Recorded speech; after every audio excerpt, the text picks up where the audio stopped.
0 in. Meaning full focus, no distractions, no doubts. Where hesitations die and champions rise. Jumping out. One enemy remaining. One more.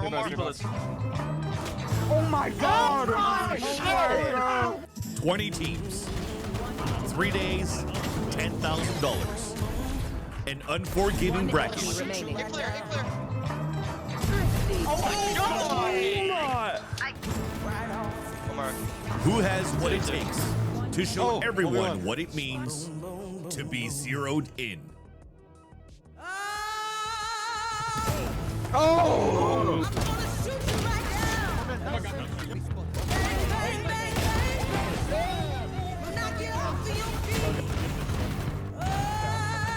Go. Hey.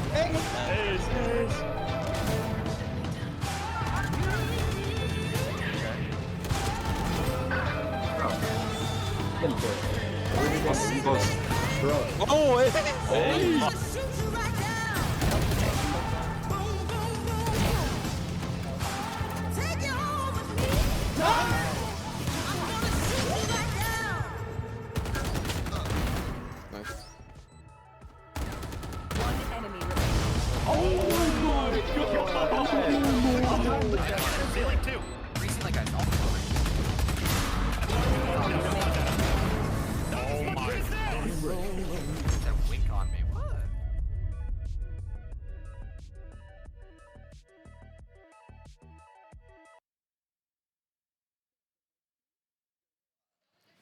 The next generation of fraggers from North America have converged on Philadelphia, PA. Once again, Valorant has been host to many great tournaments here at the local host venue.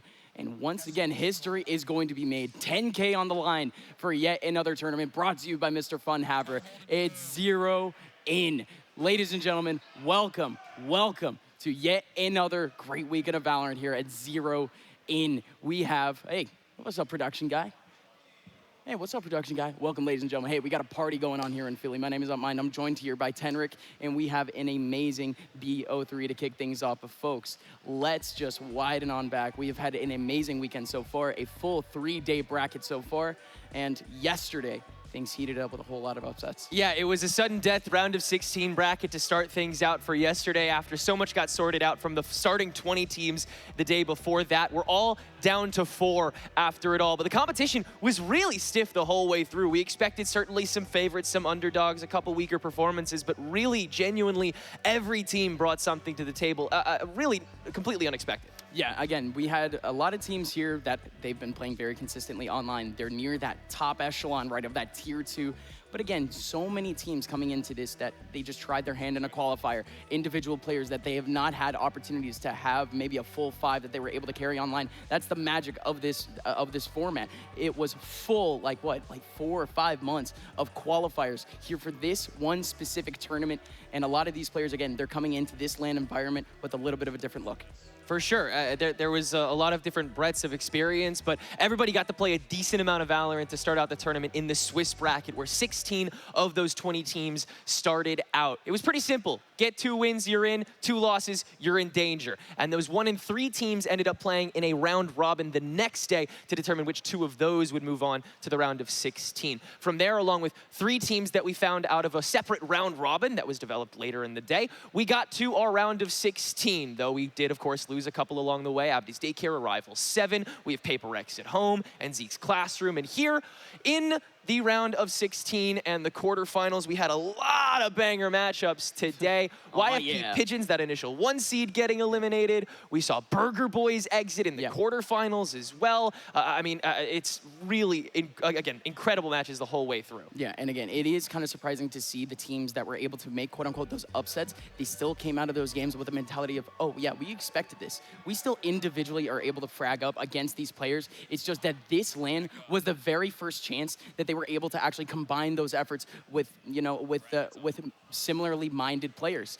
And ladies and gentlemen, we do have our bracket in front of us. Again, SAD Esports, Legacy, they're gonna be kicking off our stream. On the other side, Nightblood Gaming and Dynamo made it, but not without the bumps in the road. Like you said, Dynamo, what a run coming in from them. Again, taking down Burger Boys in that quarterfinal. Yesterday, of course, also Blue Water versus NBG, the banger matchup outside of course, the #1 seed from the group getting eliminated in quarters. Not to mention those teams that showed up strong in the round of 16 as well. You had Team Evictix Red getting an early exit after some really terrific performances throughout the Swiss stage, and Large and in charge coming from the round robin, led by Funhaver himself, having potentially the best player in the entire venue, Monkey Business, who sadly we won't get to see play today, but I'm sure we all have anyway. So we can all confirm, by the way, we're all 99% sure he's not cheating at this point. Yeah.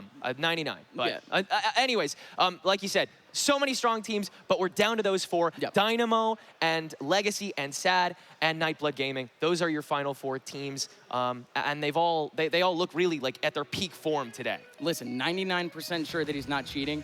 I'm sure a lot of teammates here in this venue might assume that one of their teammates might be cheating. So folks, let's go over to a quick segment. Let's see what the players think on what they're most likely to do, what their teammates are most likely to do. We're Dynamo. We're Legacy Kingdom. We are SAD Esports. We are Nightblood Gaming, and this is Who's Most Likely Philly Edition. Yay! Yay! Amazing, Kyle. Boom. Final answer. Sorry, Tim. I was thinking about. Scotty. Okay. Fair enough.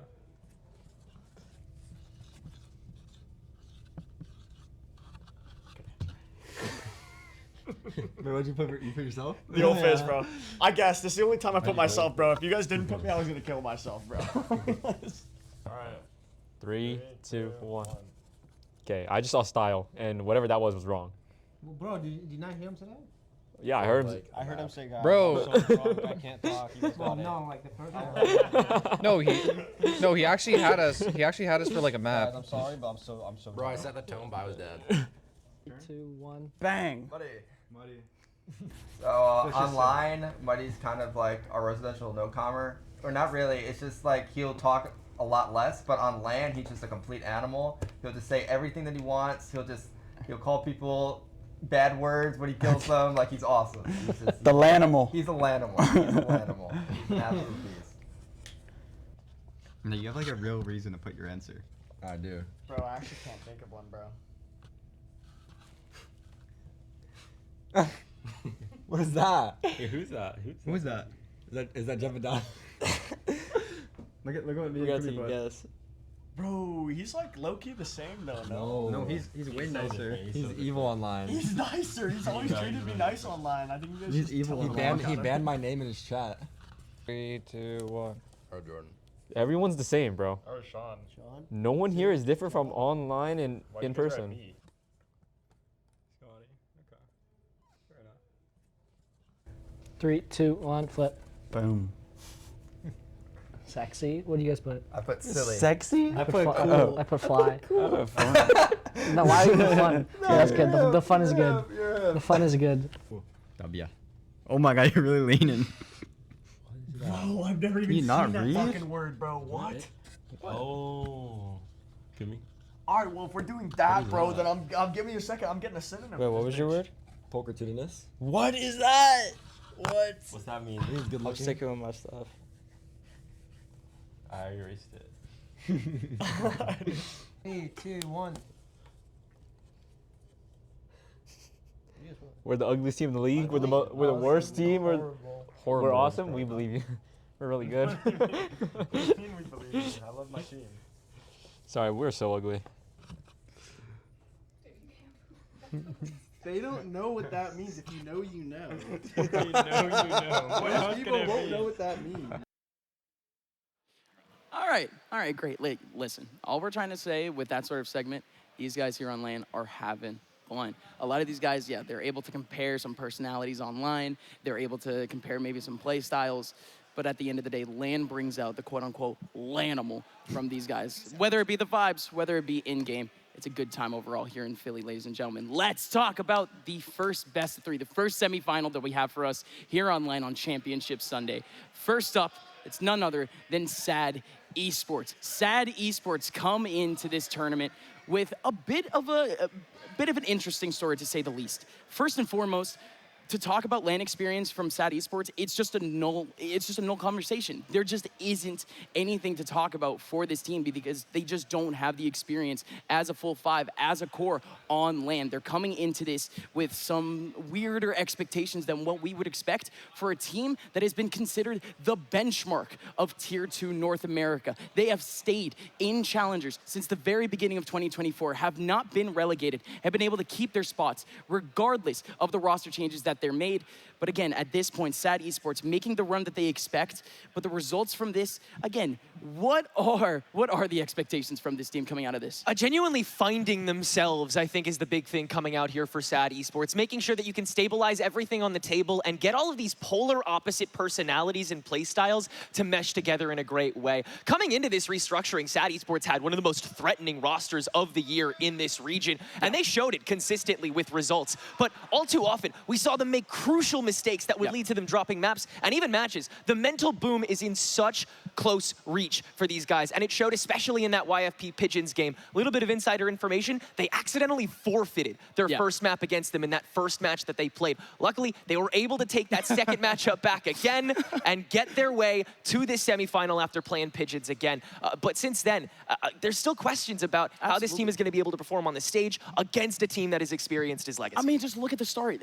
Versus Dynamo, versus Overtake. Yeah, you can completely understand Dynamo coming into this with a little bit of a different expectation, a higher expectation than what people might have seen from them online. Dynamo, they already had the upsets coming into this tournament. They just needed to show it physically. Overtake, however, a complete mystery coming into this tournament, and they were still able to take SAD Esports to the distance. Now, however, SAD Esports, they needed to look at that group stage with real intent. They needed to look in the mirror and make those adjustments because, again, I just don't think that professionalism was simply on point going into day one into this tournament, not just because, of course, they ended up dropping that map 1, but also because, again, this SAD Esports team, the way that they've acted online, the way that they talk about the roster, the way that they talk about the methodology, it seems so clear-cut. It seems so structured. So for them to come in on LAN, to have that slow of a start, it adds some question marks, but where they're at right now, no question about it, it's what we expect. Yeah, the competitive level of SAD is as visible as can be, and the players know it better than anybody, but genuinely, the structure is still there for this squad, and they're trying to work around it well, particularly with the tip of the spear that's been developing on SAD Esports since before that restructuring. It's Jerwin, and he's been absolutely lighting up this LAN, doing exactly what he does, getting overextended and getting in that kill feed early on in these rounds. He's been making such massive contributions to SAD's bottom lines earlier in the rounds, and that's been massive for their mental game. He's been such a Swiss Army knife too. You've been sticking Jerwin pretty consistently on the Duelist, but in terms of that Clove gameplay, again, still taking a little bit of that secondary aimer role, just being there a little bit for that support, the trade frags coming out from Jerwin, being able to be in the right positions with a little bit more information from his teammates that ended up going down. Jerwin unlocked, and then still on the Duelist, able to do some unbelievable work so far in this tournament. If anything, of course, you could say that SAD is depending on good performances from Jerwin, but of course, he's not the only one still performing at their highest. Certainly not. It takes a lot of communication and synergy in order to let Jerwin do the things that he's able to do. He extends so far out for these fights, and it takes a village, nay, two of the best initiators in the country to be able to hold him down, Jawa and Welly, and they do it well because Jerwin, again, he's been killing it. Absolute God in these stats. He is the threat of the 0-win LAN at the moment. Good God, I don't remember the last time I looked at this. I didn't think he was at the very top. Yeah. Yeah, and again, on the bottom it says stats from last qualifier. No, it's just not. It's from this tournament. Just the words on the screen, just a little bit wrong. Folks, this is Jerwin throughout the last 2 days. SAD Esports, they might have had a little bit of a tough time, but Jerwin, at the end of the day, took them, carried them into that finish line. Well, again, there's so many things necessary to facilitate a team like this, and I had the chance to talk to Bao a little more about how the team has been adjusting coming into this match specifically. Let's take a look. Hey guys, I'm here with Bao from Sad Esports. Guys, coming into the semifinal match against Legacy Kingdom. It's a little bright and early today. Did you guys get enough rest last night? I'm gonna be honest. No, we're so cooked. Did you guys like go out at all, or could you just like not get to sleep in the new house that y'all were in? Well, we stay in a B&B with 15 people, and we also went out last night, and there was also a lot of partying on our floor. So pretty much sums up our night. A couple different things at play for sure, but you know, it's still coming out to the stage today to play Legacy, a team that you guys have faced off against before, for sure. Not just inside this tournament, but out of it as well. Is there anything consistent about their play style that you think you guys will be able to get a read on early? I think they're bad, but that's just my opinion. Damn, that might be all they need. Well, let's see if you guys can take advantage of that. Best of luck to you, man. Thank you, thank you. I mean, you heard it here first. Sad's really confident in this matchup against Legacy, despite it being so late in the tournament, and for good reason. I mean, Bao is one of the most confident players in the region at the moment, and he's got the background to prove it. It just comes down to that experience and the execution itself. Yeah, and again, so far this weekend, he has been still fairly consistent.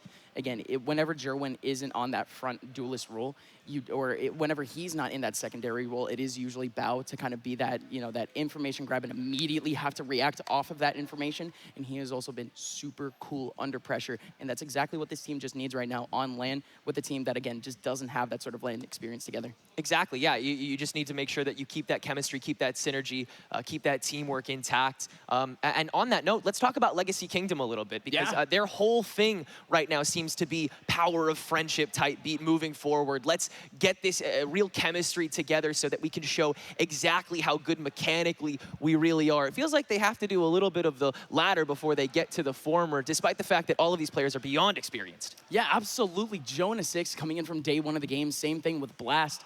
But then the player with the least amount of experience on this team is the one showing out at the moment. Look at the very end, Muddy putting in the work, almost the same sort of difference that you would see from Sad Esports with Jerwin on the very end, but still such consistent gameplay coming out from some of these players so far. Tim, yes, you might see a little bit of a low end on a 192, but in playoffs so far, he has been pivotal on that secondary role once again, taking up very similar role to what we were talking earlier with Jerwin, taking in that information and immediately needing to answer off of it, cool under pressure. This Legacy team only recently have been able to get some good experience online, but to transfer that on LAN, I mean, you heard the team, right? They're just like, where did this kid Muddy come from? Like, he's just a completely different human from what they've been playing with online. Yeah, he's been a bit of a crazy one, but that's exactly how Legacy likes it, especially when the rest of the team is so bent on that structure and good vibes and making sure that, every round is one that they come out of happy. And the fact that it's working out so well here at LAN for them is just the icing on the cake. It's been exciting to see this team really develop over the course of the year with that org backing from Legacy. But at the end of the day, they still got a lot of work to do. Let's take a look at exactly what this duelist is all about, because you're right. Muddy has not only been way more vocal, but he has been way better. Look at that first kill. That's it. Difference. That's literally the only difference. Muddy has been mechanically sound, the exact same. He has not missed a beat, except the fact that he has just been able to open that much better. He just has to be, again, for the openings, Muddy, he has been the one to kind of, put that crown on his head and just continue being that spirit. And again, here on LAN, the jitters, the mentality, that ultimately becomes a war as the game goes on. And when you have a disrespectful player like Muddy, who isn't usually disrespectful, simple as that, and just look at the stature of man, tall and handsome to say the very least, definitely imposing. So you look at a kid like Muddy, he's beating on you, you're gonna be intimidated to say the very least. Again, just in terms of the gameplay itself, again, those first kills, it wasn't just coming in on the attack right, which of course is fantastic, but not Jerwin, excuse me, you still had multiple opportunities for this guy, again, on Omen, on Agents, that, again, he has to be a little bit more wary on just holding on to his utility, holding on to his life a little bit more, and he was still able to do it. Well, let's talk more about those old deities you mentioned at the very beginning, the experience that Legacy Kingdom brings to be able to enable people like Muddy, Blast, and Jonah, day ones, OGs who have been playing the game since they were a young babe, and they've been doing well at it the whole time, playing in Tier 2 North America and absolutely fragging out. But their maturity has also developed at the same time. Blast has become a lot more able to stay stalwart while remaining as a core for the rest of the team. He's been very centering for the remainder leader of the squad, and Jonah has gotten way more consistent at enabling teammates at the drop of a hat rather than with just a set play. And it's a little bit weird to see because, of course, Jonah, at the end of the day, he has so much responsibility on his back in terms of the utility, and he has still been able to just stay consistent on the fragging role, stay consistent with his assists. At the end of the day, these two players, they have the experience necessary to just play out their lives, to just play out interaction by interaction in just a smart way. That's all you really want to see for a team like Legacy, where this is the first LAN that they got coming in together. You just want the best look possible from your individuals and see where you can work on that in the future. And again, you're getting that from your two most experienced players here in Blast and Jonah. And you see, how much weight each of these guys are pulling, and for the most part, these stats ring true for the rest of the team too. Everyone is really just pulling each of their own equal weight. You see the responsibility getting equally doled out, but you see it done so naturally among this team. Nobody is artificially taking space in order for the sake of a fight or for the sake of an extra trade. You see them taking risks, but they're calculated ones. Yeah, absolutely. And again, it is still a little bit awkward to see that first kill percentage coming in. Yes, you have had a couple of maps where these two were the duelists, but again, still coming in on that defensive side, these two just know what it takes to just play their lives at the moment, to just play that mobility, to just hold, or not even hold the rotations, but be able to hold that attack coming in time for their teammates to be able to rotate in time. Again, it is just fundamental Valorant being played by these two players at the moment, and it's just working for Legacy just to stay consistent in this tournament. I'm really curious if those fundamentals are going to get Legacy far enough against this SAD Esports squad that, again, resides so much in the individuality. Contrary to Legacy, you will be seeing these players from SAD get a little bit more disjointed, get a little bit more confident, get a little bit riskier. And I mean, it's only a matter of time until Legacy finds a way to tear that apart. They'll just have to do it consistently if they want to tear down SAD's mental as well. And again, this really is a mental battle between these two teams. Two games that are just so bent on continuing to prosper, continuing to find momentum, continuing to find a new way out. And these teams have consistently come up against walls in online tournaments. This is the place to prove that you can hurdle them. Yeah, absolutely. Take it interaction by interaction, folks, and let's see where the interactions lie. We have the maps ready and raring to go. Veto's coming up on your screens now. Of course, you have your bands coming out. That's already a little bit surprising. You have Icebox and Haven being striked away. Legacy, they're fine on Icebox. Yeah, Legacy, I agree. I'm very surprised by that Icebox ban. Blast is one of the best North American Icebox players I've ever seen, but Corrode feels like a decent pick if you still want to get the drop on SAD, which it feels like Legacy really wants to do. They want to get those rounds in early and really just start doing early damage. But SAD, on the other side, they're going to take their pick of Lotus. Go figure. They're so bloody good on it. It's absolutely unreal. This has massive potential to go to 3, where we'll hit Ascent. Yeah, it's going to be awesome, of course. Again, 4-1 record for SAD so far on this map of Lotus, but over there on Ascent, it is just going to be the Western duel, the good old Valorant battle that I've been looking for. Again, it just seems like this is just the fundamental Valorant game. Again, where these two teams, again, in theory, they have the experience, but they just haven't been here in person to prove it just yet. And again, very specifically on that map, you should be seeing specifically German and Bao be unlocked. Yeah, 100%. I couldn't agree more. But I think everyone is liable to frag out. And because of that, it's kind of hard to know who exactly is going to pull this out. But we had to pick a team at the end of the day. And I do believe we all picked the same one as well for this. And funnily enough, it's because of a lot of the opposite reasons that we normally pick teams, because outside of a vacuum, like, we think that the hero moments will really play a role in this. We think that the ability to switch plans and then drop back to your original is going to be really important. And I don't think anybody does that better here than SAD. Yeah, SAD at the end of the day, to me, they have that adaptation. They have that mid-rounding that we kind of expect out of really top teams. It's the same play style that we really saw Blue Otter start to pull the game back into their favor, start to just get their players comfortable in that early round, start to evade any sort of early contacts, and at the end of the day, evade the LAN jitters, evade the insane LAN pushes, the LAN moments, the highlight moments that would bring down that mental. So at the end of the game, still, it's just good, classic Valorant. They're not trying to burst in. They're not trying to use just the gunplay. They are just waiting for the right opportunity to either see a pixel or then, of course,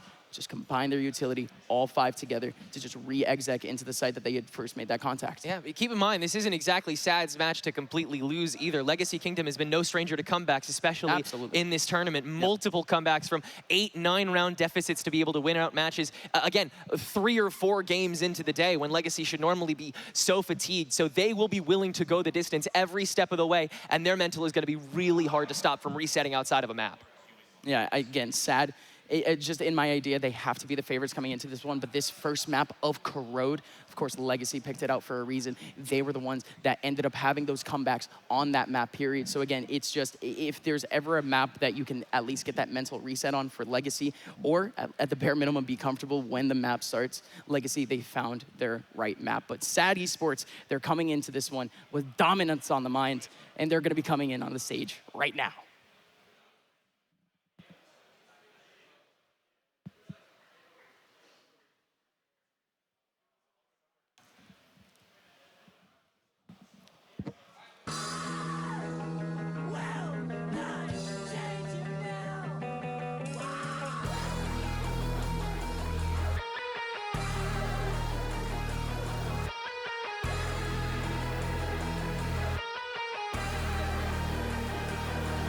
In a club with some wines and I pipe down.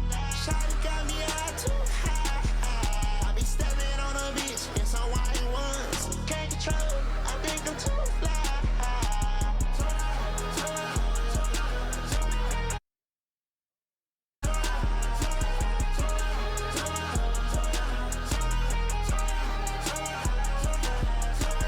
She better back, oh, she in that mode. I rip her tracks out, she gotta go. I hop up on my bike, just piecing out the yellow. It's not a better way, yeah, this way you go.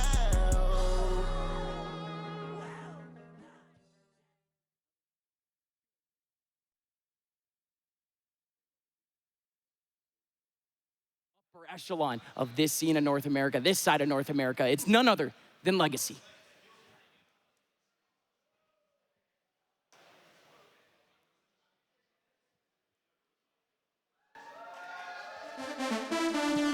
Ding, ding.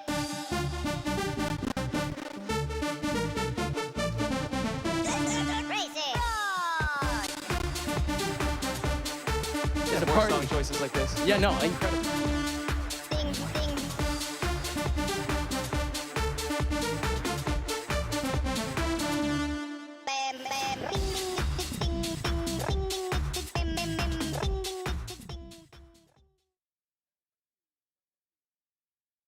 Goodness. Welcome back, Legacy. First and foremost, I can't believe the vibes are that high at like 10 a.m. in the morning, dude. I know, especially for Legacy. I mean, and they've had family come out to be supporting them this whole tournament. They've really been there for them, and it's been really exciting to see so much org support come out. But SAD, they've got that family here too with the org in tow, and they've got a lot of eyes behind them as well. So you know that both of these teams, they feel that there's definitely some weight on their shoulders, but at the same time, they're here to have a good time. Yeah, absolutely. Shout outs to both of these teams. Shout outs to the families that came out to try to support them. But listen, SAD Esports, they do come into this with a little bit of a different expectation, a higher expectation, purely because of the experience that this organization has had for the last year and a half. Just a quick fact, 8 straight Fun Haver qualifiers. This SAD Esports team has not been able to win a single one of them. It has been almost a full year since we've been able to see this team win an online qualifier. SAD Esports, they just haven't had that just upper success that an organization expects. This is the time for them to show up. Let's see what we got ahead of us for the Agent Select. Just a couple demons left to conquer for both of these teams, and it starts out here on Corrode. Pretty conventional comms for the most part. What we've seen is what we get. Muddy continues to go on that waylay for Legacy's attack here on A main, and Blast sticking with that chamber as the sentinel role. On the other side, Jerwin is going with the Neon, along with our double controller from Bao and Jawa. Yeah, it's gonna be a little bit of a war when it comes to Jerwin. Jerwin is gonna be so pivotal to be taking up that space very quickly. It's the same thing with Money taking advantage of the movement on Waylay. Again, both of these teams, they're gonna be going for that in-your-face playstyle, and that goes almost completely against what I was saying earlier in terms of this just being the good classic, a good classic fundamental Valorant. This is a new map with a new mentality behind it. Very, very clear and concise, a flow chart, the way that this map really works. You want the initial battle, you want the defenders to give up and then to be able to retake. It's very formulaic, and SAD Esports, they are gonna be coming into that attack side with that Neon, but for now, let's see how they can handle the Waylay. SAD choosing to start this half out on that defense, and already, oh my goodness, getting outside of A main. Jerwin starting the fight, and Bao gonna try and finish it, but Jonah there for the trade, and Legacy already starting out, turning this to a 3v3 as the front line escapes towards B main now. 2-stack with the spike, but Shondex having the setup, able to stall them, and now the Paranoia tossed on top to thwart that initial pushback. And even Tim's gonna turn on to Jawa to make sure that all of that legs of the attack are handled. Again, Shondex taking the early angle from the higher vantage, but can't really manage as the spike gets planted, and Welly is too far back. SAD, once again, unfortunately disjointed, but Welly able to spray through now, getting a second onto Blast, and all of a sudden, a massive repositioning mandated onto Jonah as SAD raced their way back onto the spike site, completely unoccupied. Jonah has some util to work with, but not much time at all, and Welly continuing to dodge the shots at the perfect time. Your main comer, your IGL, your initiator, and your top fragger for the opening round of the match. Yeah, there you go. Shondex, he had that first opportunity, but he was able to trap the 2 players on site. At the end of the day, the Viper that came in, swinging in from mid, that was his opportunity to really cut down that round. He really didn't need all of that action from Welly. If Jawa really just gets 1 kill on his way back into site, gotta give it up to Jonah, gotta give it up to Tin for some great reactions in the middle of that site. But Legacy, at the end of the day, still had to face on the long interactions from Welly. He had the right timing on that. Just good stuff. Not a lot of util necessary either. Just clean stuff from SAD Esports. Legacy Kingdom looking to reset a little bit. They do invest back slightly into this round with a couple of upgraded pistols. You can tell SAD Esports not trying to get too aggressive, but do like the off position from the Omen. But at the end of the day, SAD Esports, they're just allowing Legacy Kingdom to stretch their legs. I expect Legacy to try to get away with a lot on these eco rounds. You see a lot of wide pinged double swings from attacking squads to throw off the wider angles that people have to hold. So you're able to get really easy trades if you just space yourself properly. And with the help of a Waylay, it's kind of easy to get that distance early on for the swing. So we'll see how much Legacy can get away with. Already a good start is Blast, swinging out with that Headhunter, able to drop 1. And SAD, again, unchanged for the most part. A slight kite towards the middle to make sure that everything is taken care of. And it's not. Jonah finding Shondex on the lurk. Are they going to hold the players on A? For now, yes. Welly holding on, but hold on. Jonah, unbelievable clear of B. One-on-one after one-on-one. He was able to fish out the interactions that Legacy basically need to win out this entire round. SAD Esports now down to a 2-on-5. Both players with 0 control of either one of these sites. Just trying to get the good call back over towards B, where Jonah 6 is waiting once again. SAD Esports up against the ropes, and Jonah 6 keeps pushing him out once again. 3rd headshot from Jonah. He just cannot stop. Legacy Kingdom, all 5 are surviving. And potentially all 5 can pick up an upgraded, can pick up some sort of gun, pick up some sort of rifle, go into the next round and invest basically nothing into this. It's a great start here from Legacy Kingdom. Potentially, maybe they might be able to find Welly too, but it's just chopped. That was a really terrific forward path made by Jonah. And do you really need anything else at the end of the day? Once he gets that opening backstab, SAD has to completely second guess themselves. As well, he will at least get away with 1 kill from the higher vantage, but an incredibly influential round to start things out from Legacy just by that timing, by stepping out on those 2 prongs. And Jonah's even gonna find Welly on the way out. That is incredible. Look at the talking right now. Both teams are yelling across the stage. No matter where you look. SAD Esports, they're making sure that Legacy aren't the ones really getting ahead of themselves. This is a fun little mental war.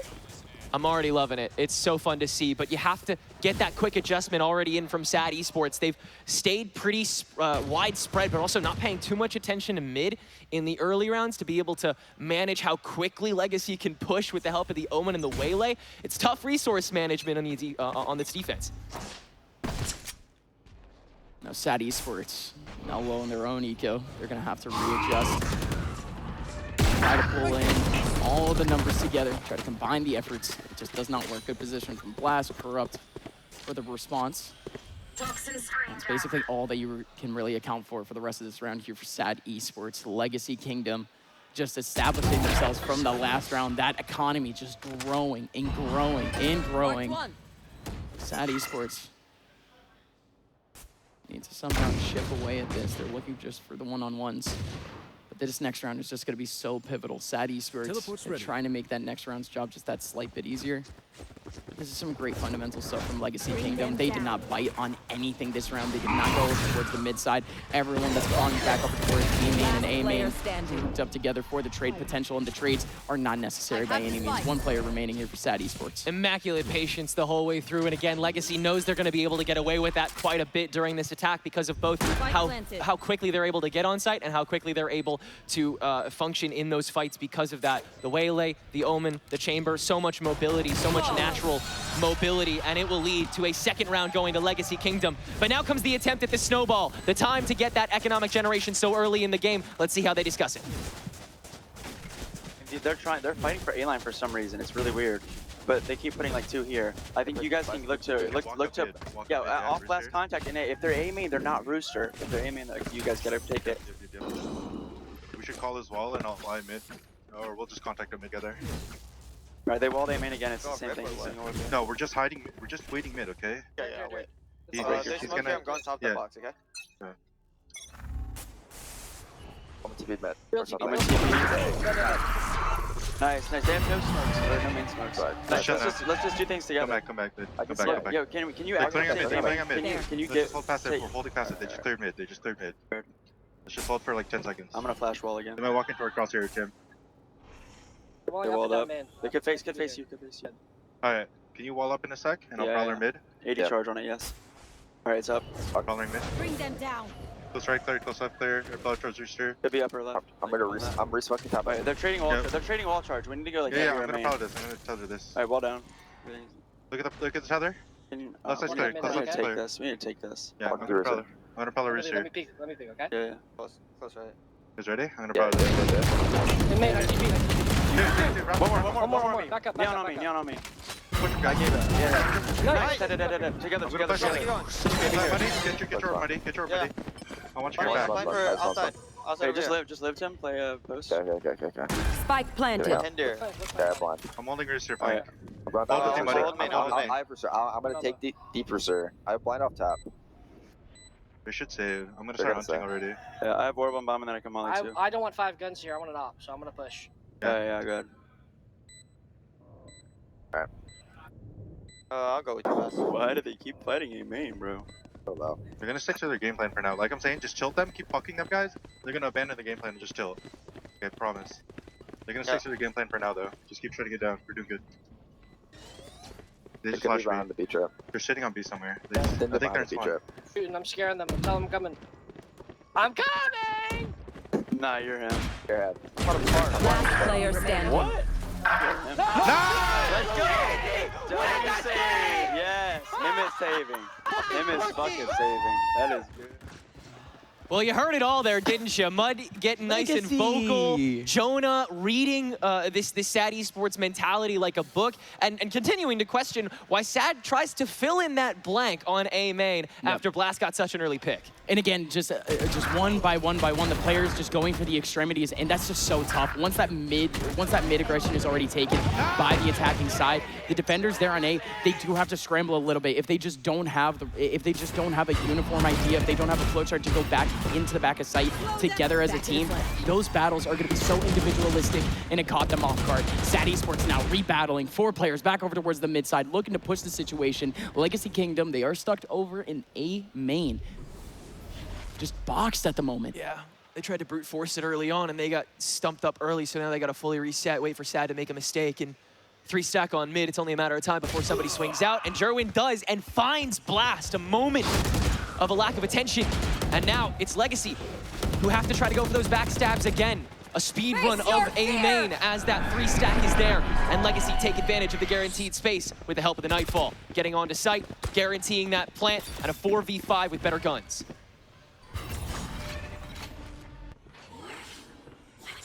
slowly roaming together in the extremities to try to find a contact or two. Didn't get revealed here. Welly has the info that this team needs, but Tim still able to strike back. Jerwin not finding an angle. These three players are so cooped, but Corrupt in a great off angle, not able to get anything out of it.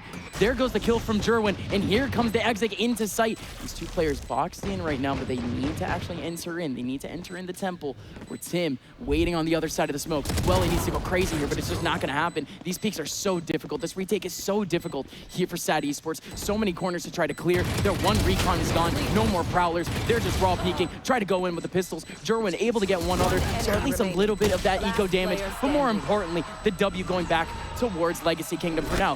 However, again, I did say that it was important that this team won. The eco, that was an eco. That was just Sheriffs coming in from Legacy, or coming in from SAD. Yeah, again, impressive cut made by SAD, particularly Jerwin, just locked in with these shots. The opening slide into, again, just doubling down on the stack. Jerwin is going to be able to be everywhere at once with this team.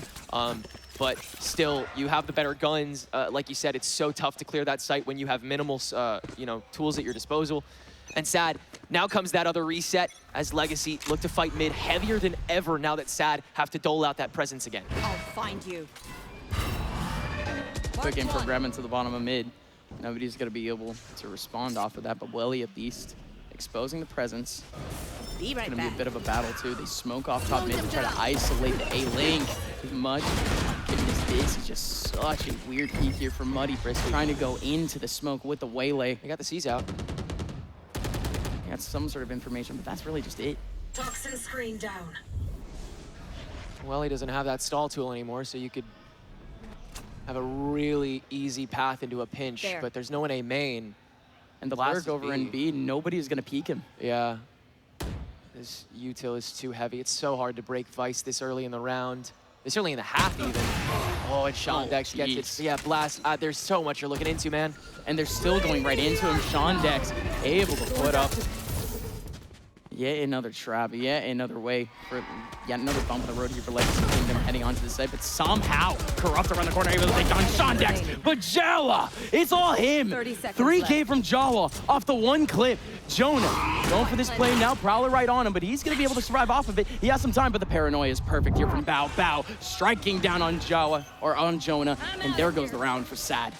A singular kill off of that Steel Garden, and otherwise, Jawa has enough time to lock in that corner and reset, and that is what SAD will get to do with this round. The cycle is back, the creds are back, and hopefully the mental is too. That's the one resurgence you need, especially on the defense like this, where SAD still has so much room to play with. In mid, they haven't really touched that at all. They can start opping really whenever they want to, and clearly the Vice hold is doing just fine here on B.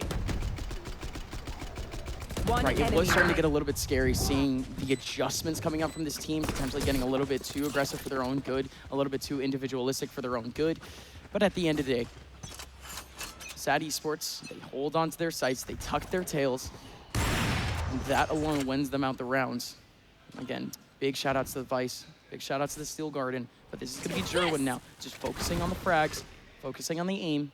He does isolate the chamber. Chamber needs to back out into A main. Legacy Kingdom fully taking up that mid side once again. And this time, SAD Esports, this is the side that they ended up pushing 3 on just 2 rounds ago. They have completely abandoned it. 3 players back over towards A, just waiting for that next contact. Pretty big spenders to get Jerwin just to that A main door, but if you find that value against Blast, Legacy will just have to gun it through mid, and Jawa hasn't used that molly yet, was incredibly useful last time to assist with the B pinch. There.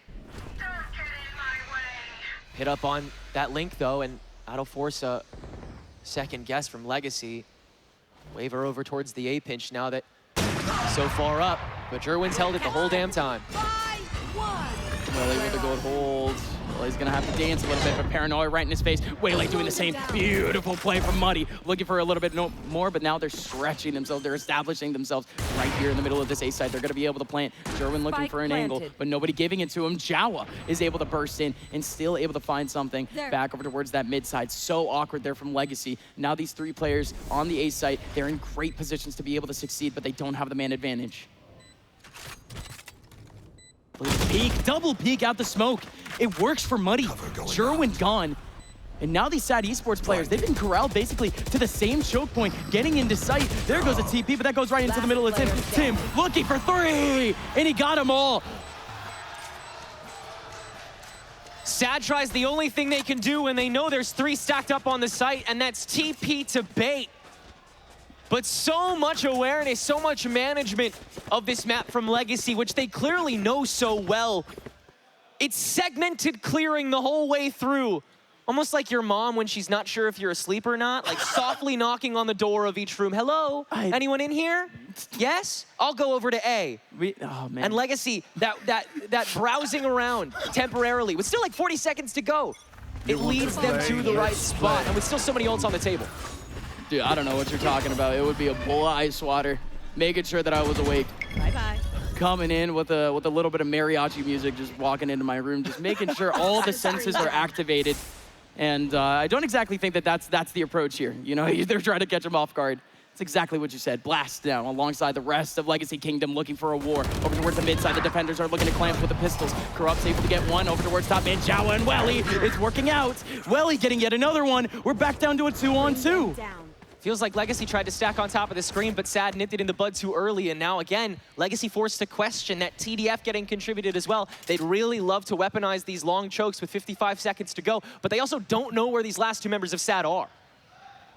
Such a mysterious duel here because, again, they just don't have the recon. They're not going to have anything in terms of recon for the rest of the round period. There's no recharge. Legacy Kingdom just keeping their head on a swivel, slowly peeking out these angles. Welly quickly on their chase. They might be disjointed, but no, they're not. They're not disjointed. 30 seconds He's left. able to find a little bit of damage onto Muddy, but Muddy's still surviving. 40 HP left. Even Muddy collects a little bit of damage. Back onto Welly. 1v2. You want Muddy in this sort of situation. What a tournament from this man so far. And he's stepping up to the plate in a real awkward situation for Sad Esports. But Welly needed to get 1 bullet on, and he got it. Really well done by Welly to waver back over to that link check because Shondex was so far behind. Now it's because of the trade morph that Blast had set up all across B main. You couldn't lurk through main from there, and it held them up. It kept Sad segmented. Again, it kept them separated. Those are one of the crucial weaknesses, those moments that we're looking to negate. And Welly does. He's able to hold his own, and he's able to wait out the fight. Again, terrific centrality from this to IGL. say the least, though. Boldness, yes, exactly. The ability to step up to the challenge and say, I will take this fight with you. I know the risk is high. I know that it may not be the best call, but it's what may matter against this type of player. Sad making a terrific read into who Legacy is rather than just how good they are. So much responsibility on his back too. Main caller for this team, main leader for this team, making sure his team is on the same page. Jerwin able to take away Blast, looking for a whole lot more. This is where the man can succeed. Dancing away. Now he has 2 more plays in terms of the support, but look at the information. Jawa not able to take advantage. He was only able to get 1, and there goes Corrupt and Jonah, still somehow collecting a couple of other frags. Legacy Kingdom planting themselves in the middle of sight. The Viper's Pit is going to be eliminated. Bao continuing to frag, and 2 players from Sad Esports turn around the round immediately. Legacy thought they were far too safe by the time that haunt came out. Jonah thought he had all the intel he needed, and for good reason. He got 3 of them immediately. You just couldn't collapse on him in time. And from there, Legacy realized they needed to contribute a little bit extra, and they needed to clip the fight on top of it. But Bao jumps right on top of Corrupt the second that Viper's Pit proc. And again, we've seen it time and again at this LAN. They just don't have enough time to adjust off of it. No time to rotate. The pathing is so clear. And from there, Bao can turn on, go for the rest of the fight, dominate. And this is what I was talking about Bao before this game started. Being in that secondary prong, or being in that secondary spear, needing to react immediately off of information, react under so much chaos, react under so much pressure. That, again, those small interactions are gonna have to be the difference maker for the end of this series because we are still at a 5-4 scoreline. Legacy Kingdom, most of the players heading back over towards that A main area with 1 watching over in mid, which they need to. Sad Esports, they have adjusted completely their approaches to this map. They have been continuously retaking this mid area. Jonah having to adjust the read now based off of it. Welly now caught by the haunt. Have to double back. Sad's already here though. Legacy, again, it's had to be bit by bit, chunk by chunk. This link door though, a little bit too open. Shondex is ready with the swing if need be. But Legacy has the backup. Okay, he does hear the footsteps, but a man behind him was Blast, and here comes the entry. Jerwin able to get a collateral to bring back the round, but Blast still blasting ahead. 1-on-2. Jerwin already has the frags that kept his team in this round. This isn't exactly impossible for a man like Jerwin. It's looking like a couple of one-on-ones. They're not going for the double peek. They're trying to go back for the spike. 20 seconds left. They need to cross this area. They need to get on Jerwin. Jerwin, the readjustment is there. The timing is insane. 3K so far from Jerwin. Looking for a fourth, looking for the feather in his cap, and he misses. Jerwin, uncharacteristic, but it is a huge break for Legacy. But how in character is it for Money to step up like that rather than taking the conventional swing and going for the post plant? It was red too. He backed out of it, ready for that fight. Again, these players know each other so dang well, but Muddy is a beast here on this LAN. Going insane, and he's gonna let you know the whole way through. Again, the boldness coming out from these players, this time coming out from none other than Muddy, who has been absolutely far and away one of the best players in this building. He shows it again. The intuition is there. 6-4, Legacy Kingdom now looking for extra credit going into the second half. And they adjust slightly. A little bit more attention back over towards B. And Sad Esports, they're dwindling themselves there. Yeah, willing to let Shondex take the reins again. Now that Legacy is a little high and dry.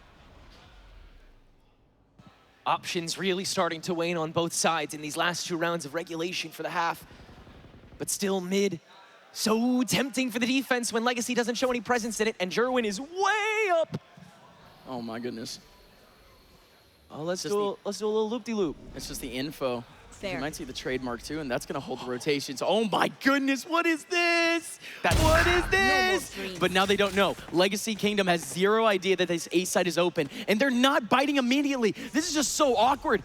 This is the battle of 2 hard reads just not going right. Sad Esports, they're still holding on to their presence back over in B because what? They have to. There's no other presence from Legacy Kingdom being shown in the rest of this map. And not only that, but Sad Esports, they're just fully investing on this B rotation that they pulled earlier. Not a single piece of information being pulled over in A. 30 seconds left. Here we go, boys. This is still going to be an absolute war on B. 4 players stepping up here for Legacy Kingdom. There's gonna be 3 here somehow for Sad Esports, and they have the util to delay it. 19 seconds left. These players still taking their time, still have the lethal utility in front of them, but they're still getting the frags. How does Tim get 2 there? Sad Esports now down to just 1 in the back of sight, and somehow Legacy Kingdom break it down in quick fashion. Legacy love to play with our hearts, don't they? And they play with that clock pretty damn well that round too. Somehow beckoning Sad forward in the finality of that round before they need to get the spike down. You really saw the pressure coming forward, and Sad, they saw the walls closing in. Legacy, they know they can take advantage of that, don't they? They're able to get that pressure going, show that they know that Sad is suffocating with the resources, know that they have to make those indecisive calls when they know that Legacy hasn't necessarily given away the stack, taking advantage of every protocol that Sad is unfortunately not able to hit, and they want to do it one more time here on the attack. Even though that first contact's there, a lot slower here from Sad Esports. Sad Esports. Don't miss me too much. Taking up that presence in the mid side by any means. One player over in B main, but he's taking his damn time making it through. Muddy, good way, making his way back into sight. Corrupt, still able to take down Welly, and now it's just overwhelming. Bao needs to go crazy. Not able to keep his head on a swivel. Only able to get the 1 kill out of it, and that is the A side taken up. Slow and calculated from Legacy. Divide and conquer those rooms, divide and conquer the players you kill. Legacy still for the trade war, but they're positive in it. Now they'll try and see if they can fake anything else in there, and they do. The Steel Garden is baited out for the first plant in Legacy. They're gonna just corner themselves back out.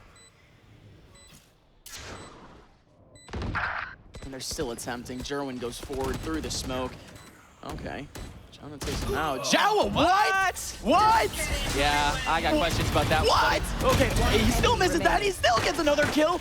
Just what is happening? Viper's Spin just works out. He runs up with a knife. Jonah 6 takes him down. And now Shondex is in an awkward position, going for the defuse. There's no peek. Finally, there goes the shoulder peek, showing a pixel. Shondex is trying to get this last half going. No peek again. Shondex just not sticking to the very end. His heartstrings are being played with, and that worked. Jonah, there's no way. There is no way he's able to play with that long. Switching sides. That is such a stiff door to hold. That is one of the toughest retake doors to hold. And Shondex, there is a reason he did not go forward any one of those other attempts. He saw the inches away he was each time, dangling it over his head. Just such a cage that site is, and you just can't do anything without just getting the one hit on, without getting the one bullet on. But the fact that Jonah 6 did not commit to any single one of those peaks. What a beast. Cool under pressure once again. Legacy, they proved it again and again in that half. And I gotta tell you, in their previous games, even when they were making the comebacks, the clutches, they just weren't there. The opportunities for the clutches, they just weren't there for this team. In Legacy, they're proving that they can show multiple different looks, at least on this map, at least on that attack, at least on that attack half. Folks, we're going into the second half with Sad Esports heading into the attack half instead. Aggressive look from Legacy, to say the least. 3 players already into the bottom of mid. They're re-smoking to try to establish it, but Sad Esports, they have 0 movement deeper into these sites. No movement to try to get a contact right now. Legacy Kingdom's comebacks are standardized, but who knows what their runaways could be. After this pistol, we may get to find out. Waiting for a moment to drop the bomb. That hammer onto the short stack. Legacy recognizing they can find a level of advantage wherever they want to if they have this macro read like they did the previous map, or previous half. Found my trap. And it looks like they've got it again. That spike trollopsing over to B main. There. The hold here is just going to be so strong for Legacy Kingdom. Sensi, it has to be such a quick response. You're going to have a paranoia to use. You're going to have potentially the mollies to try to cut this off. And the mollies are going to have to come up big because look at the time. 25 seconds left. There goes the paranoia. Tim and Corrupt able to hold on to their angles, but look at how much util was thrown in their face. But like I said, should have been strong, and it was strong. 3 players here for Legacy Kingdom, and not a single one of them go down to this take. Bao trying to go through. Same thing with Welly from the mid side. It works out for Bao, actually. And Welly getting yet another kill. 7 seconds left. Spike being picked up. Just going for it. No kill being taken up by Welly. Once again, the movement is there in the late round for Legacy, playing the objective, playing for the win. Sad keep trying to force that B weak side with a lack of Sentinel util from it, as Blast is on the chamber over on A side instead. But Sad tried to play the waiting game in doing that, understanding that there was going to be a bigger stack available for it. And that Toxic Orb is just so good at reducing pistol rounds to scraps. The first 2 kills were totally trivial, and Bao even had a tough time walking in, had to wait for Welly for the pinch. And again, they get those 2 opening kills, but too much damage is done from there. And I mean, this setup is still so clean. Viper on B is so powerful. Just so tough to imagine if, again, he still pulls out any of those mollies, but he still has so much support right next to him with the Waylay alongside the Omen. Blast. Already has a sniper in his hands, but he's not going to be able to really convert on. He immediately gets paranoia, so this has to be the big attempt here from Sad Esports. They're able to make it into that next spot of the flow chart, right outside of the A site, right outside of the box. Jerwin waiting to burst in. There's only one person really here on this site to try to cover it off. Everyone else in the extremities. Jerwin trying to go in with a shorty, and it works out on one, but there's still one more in the middle of the site. Muddy going for it, able to take down Welly. Still has 2 more to go, looking to overwhelm another, and it's working out. Bao and Jerwin collecting frags. Jerwin knows where Corrupt is, and Corrupt only has a judge. He's going for the close range interaction. This is Jerwin looking for a pixel, but he has more than enough time. He finds the man, and he still goes down a little bit on HP. He's still trying to go for the one-on-one. 45 seconds left, especially on the Neon. He has more than enough time to try to make it over to the other side of the map, but 50 HP now left on Jerwin. He has been chipped all the way down. The paper cuts are working just to make this one-on-one just that little bit easier. And no reason for Corrupt to not gun it at least the majority of this, but waiting until the spike gets tapped to go for the anti. That's a fun molly. Where does it land? Let's see. Jerwin, you panicking at all? Now he's on the inside. He just goes for the inside swing. Corrupt keeps the pool healthy, though, and holds it down for Legacy. No double follow-up today. And so now Sad Esports stuck in a massive deficit, and this may be the one round they get to save face this map. Let's see how they adjust. Good shit. I don't want to call this, bro. But we have 2. We have 2. Let's call it. Listen. Bro, these guys are literally the worst team at rotating in the world. Heading to a timeout. Yeah. We're going to pause a What a call. real quick. We might be back in just a little bit, but oh my goodness. That was of course, quote unquote, the chance for SAD Esports, right? But they just didn't have the money to even work with going into that round. They did what they could. They scaled up into that site right outside the box. And Jerwin.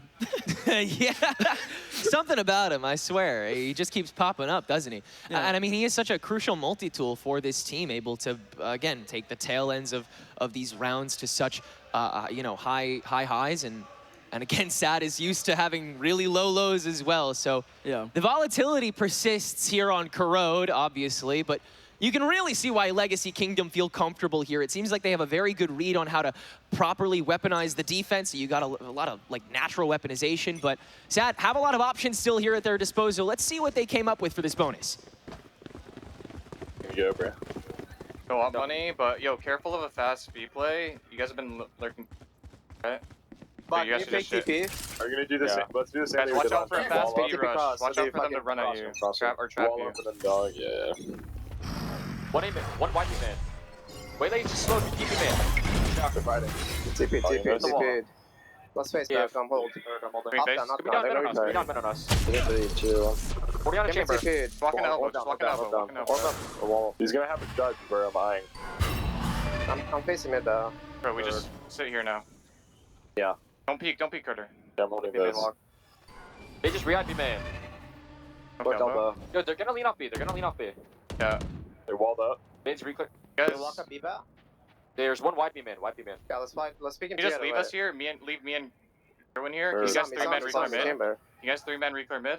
They could be down mid, guys. We got 40 seconds. Wait, Sean and I are about to take a fight on this B man guy. Okay, here. Okay, after that, get ready That's to right, Sean. reclear mid fast. He left. Okay, if you Guys, get reclear mid, please. Reclear mid and then be ace. Heard, we're coming. Sean, come, Sean. Quick, Are we quick. good? 5 Did men, he guys. split? You guys Yes. double go up and in. Or I'll go up mid with them. Yeah. Wait, chamber's right here. I'm ping. You saw me. Alright, ready, Can boys? we double swing him, shall we? Wait, I'm gonna wall up. Yeah. Wall He saw down. us. He saw us. Good one. There we go. Nice. One more, 30 one seconds more. left. Quick, It's guys, gonna outside. be better. Wait, One more. Ah! Chambers here, you said. Wait, mid. No, Chambers He's not mad. here. He's mad. Heard. Coming to Sean. So it's 4. Here, spawn rotate. I heard him mid. Nice, boys. Listen, guys. Let's go. Listen, guys. Good shit. Listen to me. Don't stoop down to learn. What a conversion from Jawa and Jerwin, getting boxed in, but they still had the exit option, basically the insurance option, which was that Viper Wall. The Viper Wall comes up, and oh my goodness, Legacy Kingdom, they had the read. 4 players surrounding that A site, and SAD Esports, that was the round that they needed to win. That was the round that they needed to keep themselves up on the eco, to not allow Legacy Kingdom to make it to 12, and they did it. They keep themselves in this map for now.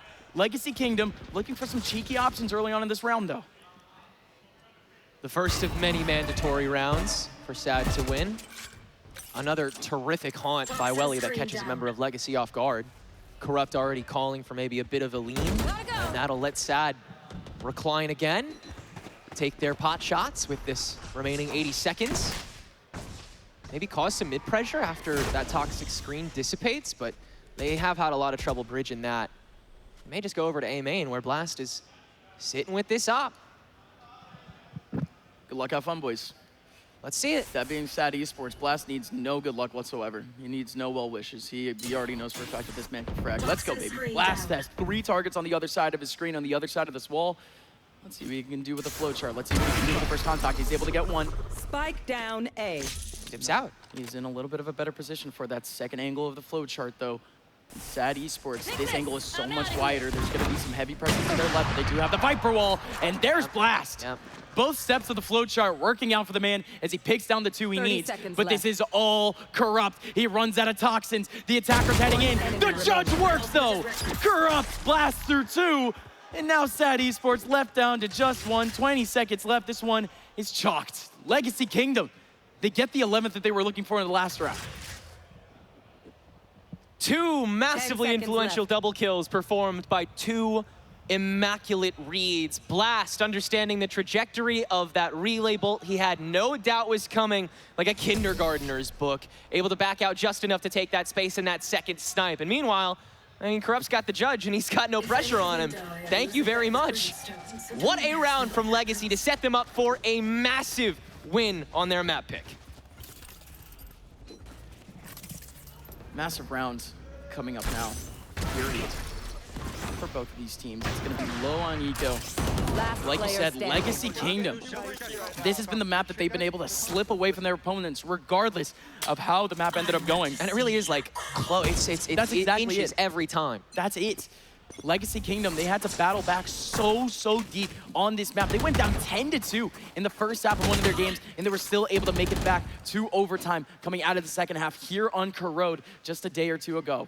Sad Esports, though, they set themselves up in this round as we get back to the action. Toxin screen down. They're just waiting for the interactions. They're waiting for the contacts, and they got a couple contacts back over towards A, and this is just a different look from Legacy. We do not see this sort of aggression out from this team, but with that util presence being established, Sad Esports, they need to use their own util to try to get back into this. They use the Neon too a little bit. Jerwin needs to sidestep, and he's no longer able to do anything else other than that. Jerwin still has an ulti alongside one of his teammates for the recon grab in the back of B potentially, because B has only one player there. Especially with more minimal fade util, you really need to rely on the relabel to generate a decent push, but Sad Esports don't have a perfect way of getting that much more intel until the Haunt is back up, so Schwelly may have to just nightfall this site. Yeah, he's going to do it for the sake of the intel, and Sad can get in for free here and hopefully work off that. Jerwin also going to pop this overdrive, and indeed, everything else is cleared away, and Corrupt swiftly dealt with after the Haunt catches him. So Sad will guarantee this B site with some decent time left and a great spread early on. That's so unfortunate, though. That was right through a smoke. The man looking to tuck into a corner, really looking to make a little bit more of an impact for his teammates coming back into sight. But this is now Sad Esports immediately responding, immediately stretching their legs. Look how far deep they're into the back of sight right now. This Omen looking to battle so hard to try to get back into the site, but here comes that retake. 2 players in the front of sight, but you already have a 3-man crossfire that none of it's working out. Sean Dex and Bao do step up, and they finally take the advantage back in their favor, and Tim is the only one to get some frags. After that first little cascade from Legacy Kingdom, Tim with no chance. Sad Esports, the all-important W. And thanks to Bao repositioning from corner to corner to keep the positions guessed. Shout out to Nick. Legacy Kingdom clearly have a great idea of how to multitask with these outskirts, these crevices that, you know, the defenders of the site are able to peek out from. All too often, it comes down to which corner are you willing to not have to smoke? Which one are you going to be willing to fight?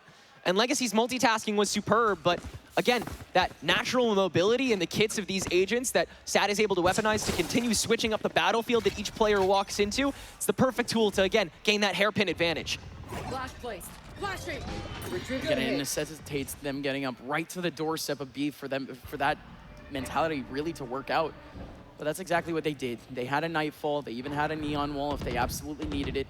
Sad Esports just able to get themselves, again, right on the very front step. Jerwin able to do a little bit different from that mentality that I just mentioned. This man all the way from the bottom of mid finds a one-on-one interaction. And there goes the first kill of the round. Legacy Kingdom going down in mid, and now they're re-aggressing, going back into the bottom of B main. There's 2 players ready for it from Sad Esports, potentially waiting, but no, they start their movement back over towards A. And in A, Legacy Kingdom have a bit of a tough battle. It's only 1. He's gonna have that 2-step flowchart though with the TP back in the sight. Interesting for them to not hit that shear, but yeah, Blast able to again get that first kill and then TP back away to the hallway. Sad have no relabel, no further way of clearing quickly, so the Paranoia has to do all of that legwork for them for Sad to even get inside through the tunnel. But you can take pot shots from this backside, and Tim able to grab one onto Welly to start things out. Meanwhile, Blast completely undeterred on this op as well. Sad hitting their heads on the wall, and now the TP into Blast swiftly dealt with, and Legacy barely bat an eye at this setup from Sad. They're so unfortunate. They were going for the read that these players are just holding on to the outside, trying to go for the TP behind the wall, but it just doesn't work. Not even Sean Dex can follow up. It's gonna be a long road here for Sad Esports if they want OT. One of the biggest leads that Legacy has had on any map in this entire tournament. Yes, sir. And it's against one of the best in the country. Such a good place to be in on a map pick, no doubt. Feeling so confident in this team's corrode, and for really good reason. I'm so impressed by the level of spacing that each of these mobilizers are able to take. Mud utilizing that light speed so well just to gain forward momentum to allow the rest of the team to escort themselves forward. But shout out to Blast working these TPs, continuously forcing the double checkpoint out of SAD Esports. Again, the more often they're slowed down, the more checkpoints they hit, and corrode is checkpoint city, the harder it is for them to justify having enough util for the remainder of the fight. I feel like in just a couple of months, the flowchart for this map is already going to be figured out because we already have such good angles for that chamber to just, again, stretch his legs, just stay comfortable in the backs of these corners. And again, that was already it from a legacy perspective. But for SAD Esports, gosh, it's not like they don't have the right idea going into these sites. These interactions, these one by one interactions from Legacy are so important. And again, it is just huge to see these players stepping up here on LAN in the moment that they absolutely needed it. And again, some of these players, their consistency in the group stage was simply questioned. I don't think that's really being questioned at the moment. There you see Style, coach for SAD Esports, one of the most experienced in the country. Talking to that team, still a bit of a new area for him, a new environment. And certainly a lot of personalities to handle, so trying to wrangle all that with just the timeout, tough to do, but SAD, get the stack and get that confidence for the early B main fight. Immediately though, the converging paths get sent on, and Muddy senses that extra blood in the water, but nobody will press. And then the ulti, the Nightfall, collects all of this information, and that was huge. Sam just not able to get anything off of that. Jonah is able to get his own frag. Still with a Nightfall, he has a little bit of a chance now. Decay coming in, has a couple of angles. Picks down on one, has a second chance. It's all Jonah! Jonah looking to close it all out on his own. It's a one-on-one here on site, and his teammate here to help him out. It's all on the back of one for SAD. There goes the peak. No chance. Jonah 6, the experience comes up huge, and Legacy take away map 1. No walking, no lack of confidence. Just 3 people giving away all of that noise into the B entrance. No reason not to let that Nightfall fly so early on in the exec. And completely finalized for Legacy Kingdom, who will take their first map with confidence and relative ease by the end of that. They started to stack, they never really stagnated, and they honestly really sped up their process of going from room to room. You really saw players start to get creative, start to get confident, and they're feeling really good coming out of this. It's just unbelievable how every single person was converting their chances. You had Tim in multiple opportunities, Blast, what a game, and still being aggressive with it. Of course, you have to give it up to Muddy. Muddy was always going to be a factor in this game, but even coming down to players like Corrupt playing his life a little bit, staying a little bit more dedicated to the bit a little bit throughout that game, and just making sure that his team just has a little bit of a pillar, make sure that they have that one player alive. Just top to bottom, we had a great game from Legacy, but it's not like, again, on the other side, I don't think the score really reflects the type of game that we had there from SAD. Yeah, not whatsoever. SAD still boasted so much potential, and there's no doubt they're going to feel just as good walking into Lotus. Jerwin's opping is sensational at the moment. You can't deny that for a moment. And Welly on the Intel game, honestly, I think he bested Jonah on this map. Even so, his haunts were legendary and consistently catching Legacy off guard. The problem was just converting them, and honestly, that was a big problem. The majority of this is you saw these key pieces of Intel not really get fully collapsed on, either because they weren't quick enough or because they didn't get enough kills.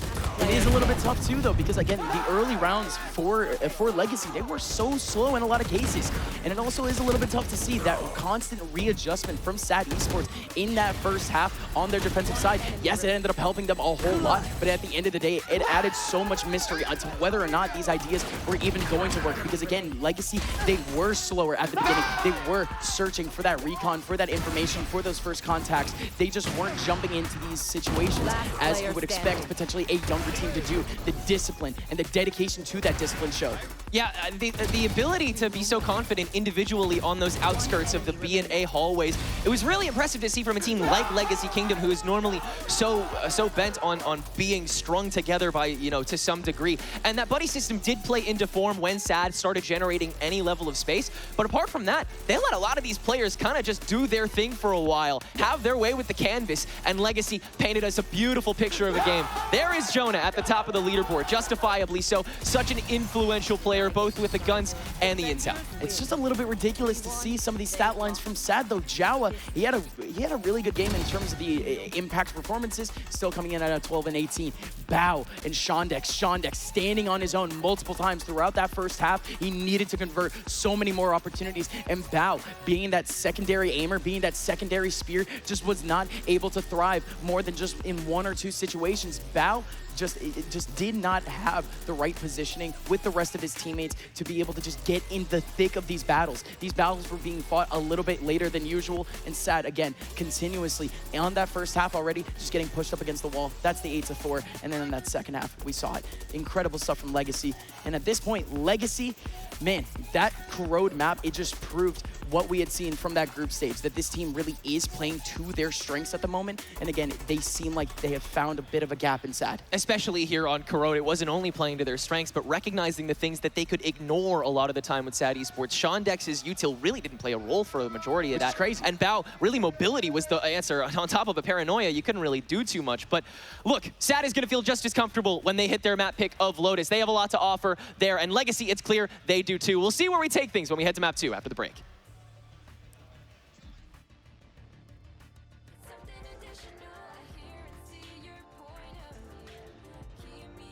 Till 4 a.m. I'll stay up for you. I'll stay up for you.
guys. I'm here with Bao with SAD Esports. Bao, great to see you here at the Zero In Invitational. How you feeling, man?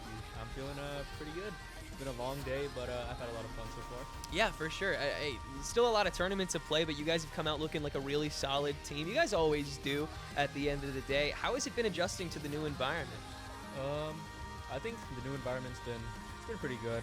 Like, besides from some PC problems we've been having, like a few crashes, we've actually been like adjusting very well and playing well as a team. That's great to hear. Yeah, there's so much good talent on this roster, yourself included, obviously. Not to glaze too hard, but I really do think SAD has one of the most intelligent cores out there at the moment, especially with Welly being such a stimulating caller. He's very top down. How have you been navigating that new setting of communication with SAD? Honestly, right now we're switching back and forth between Welly and Jawa IGLing. Like, they swap maps sometimes they swap rounds. But Gotcha. We've been adjusting to it pretty well. We just decide to listen to whoever says something first, and then that's how we go along with it. I'm really curious as to how SAD Esports has sort of been taking on the new era of North American Valorant, because you guys are very heavy on like really solid anti-stratting. A lot of prep work goes into y'all's matches, whether it's in or out of these like high stakes events. But more and more North American players are just sort of starting to run it down and be very predicated on just being better mechanically. How do you navigate the differences between still being able to exercise all of the knowledge that your team brings to the game while still being able to hold on to the mechanical edge that North America is really getting into now? Honestly, I think it's actually pretty hard right now because a bunch of teams are running different strats, and even if you anti-strat them from the week before, teams are creating new strats every day. And honestly, mechanically, I think my team is still pretty solid mechanically. We just get a lot of hero rounds happening against us. Everybody's really good against me. But besides that, I think our team's been handling it pretty well. We just need to adapt faster, and then I think it would be a really good team. Yeah, adaptation feels like the biggest thing that SAD has had to work on from game to game. You guys come out, like you said, with such new stuff every time. Coming into this LAN, there's obviously a decent amount of money at stake, and I imagine it's one of y'all's first LANs as a team.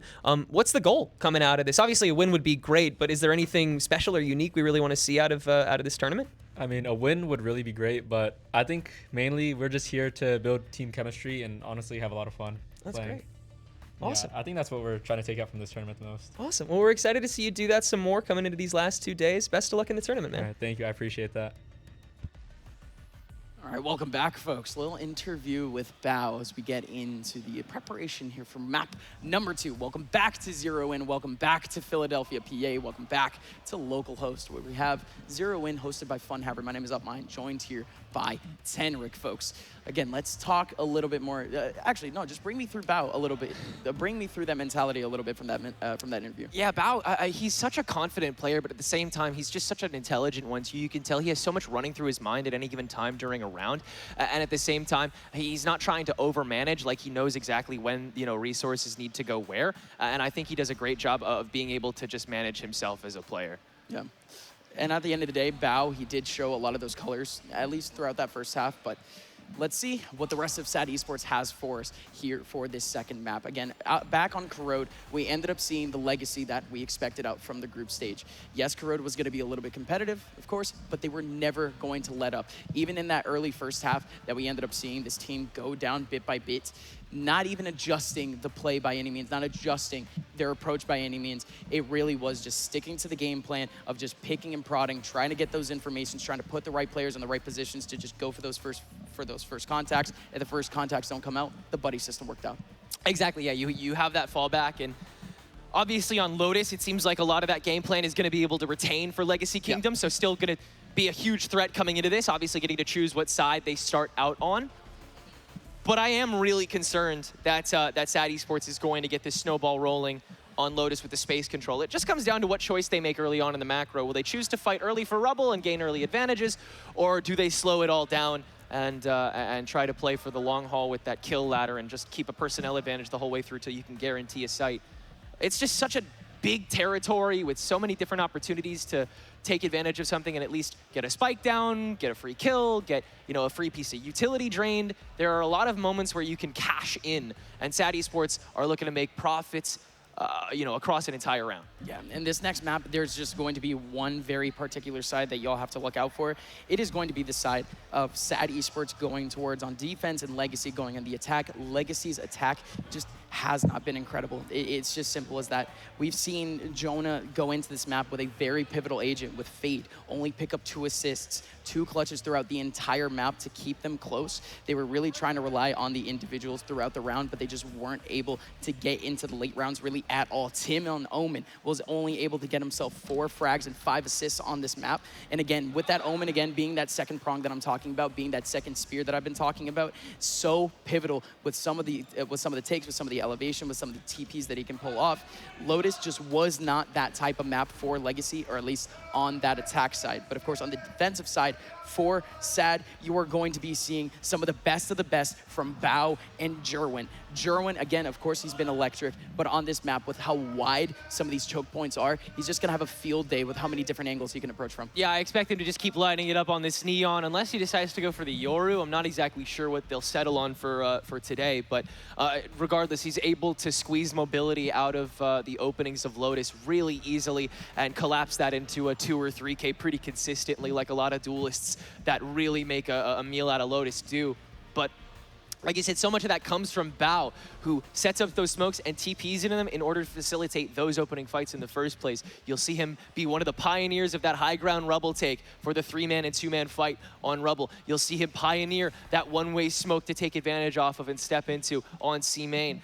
He is one of the progenitors for that active Omen, and he is one of the best ones there is. That being said, he could end up taking the Viper role for this map. I know that he's been switching off of the primary and secondary smoke from map to map this LAN, so it's entirely possible that we see him continue to play that passivity with the Viper instead.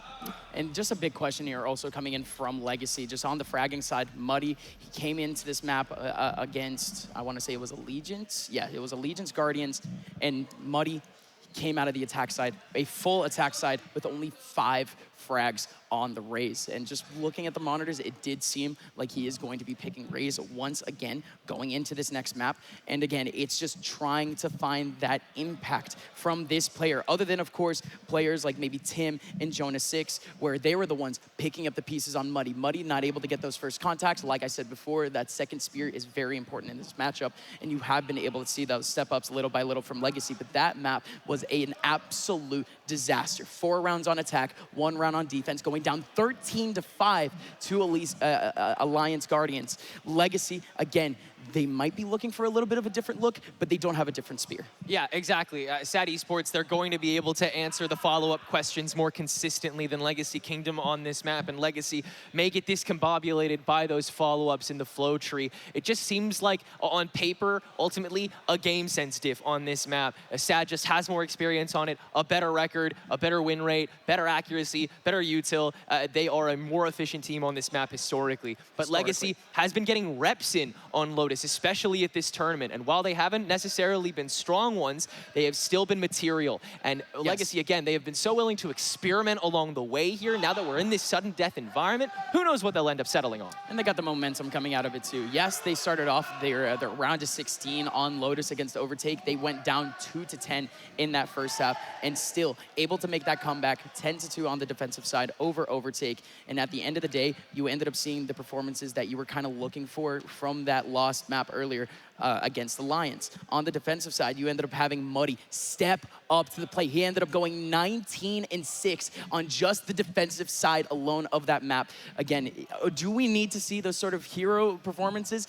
I mean, at this point, the way that Muddy's been playing, we don't exactly need it, but we're sure to see it. It's almost natural from Muddy, kind of the way he's able to just snag multi-kills from round to round, and it really did help get Legacy far in that comeback. But again, it wasn't clutches. It wasn't hero moments. It was just players being stable and staying alive and killing along the way. Legacy just becoming that bigger tank, a little bit more togetherness went a long way for them, and they turned it into massive value, but the comps will not change for Legacy at the very least coming into this. Gerwin will actually go on the Raze with the help of the Viper and Fade. So it seems like they want to vie, or at least condition, that Rubble control very consistently starting out here on the defense. Yeah, Gerwin, again, he has been playing out the Raze, but again, it is just coming down to that play style. If these guys were really going to be going for just that one initial burst, I just worry for the Blast Packs a little bit and their ability to just get into the right positions confidently. You don't exactly need that sort of calculated play when you're playing with a character like Neon, where you can micro adjust your positioning. Same thing with Jet. The Raze, they just do not have great back out options, and especially with a map like Lotus, where you should be doubling back once or twice. That Raze again, with Gerwin being so pivotal as he has been in the later rounds, you want Gerwin to survive that first burst. So again, a little bit of a different mentality going into this map, but Gerwin staying on the defensive side. He's gonna have a buddy system around him over on A. It's gonna be fun, ladies and gentlemen. Lotus live. Really feels like this defense has to be a little too committal, especially to start things out before you can anti-strat. Legacy just walking into here with the help of that Toxic Orb that's thrown early. Gerwin with the sense, but not the shots. And now the necessary follow-up from Welly to try and save face. But the stack here from Legacy is far too strong, and they'll quickly make it a 4v2. And Blast, he expends all of his utility, and he just needs to focus on the frags. Beautiful stuff from Blast, picking up the Ghost at the beginning of the round and continuing to burst away. 3 kills from Blast to already put Legacy Kingdom potentially up on this half. Not done by any means. 1v4, Sean Dex, best of luck. Takes on the first contact, and that's Corrupt with the frag. That's Legacy Kingdom off to the right start. Another pistol for Legacy, and it was simply a walk-up A main, nothing really more to it. That starting Rubble fight was beautifully executed by them after, unfortunately, the Rubble fight mistaken by Sad. Far too much of a stack in your way, and shots not hit quickly enough, leading to this massive gap in the buy to already start us out here. You know Legacy picked this attack side to start out on for a reason. They want to, again, generate that momentum, force Sad to second-guess themselves more and more often, and make this uber-efficient attack even more deadly. Poison orb emitting. It slowed all the way down after that util pull all the way over in A.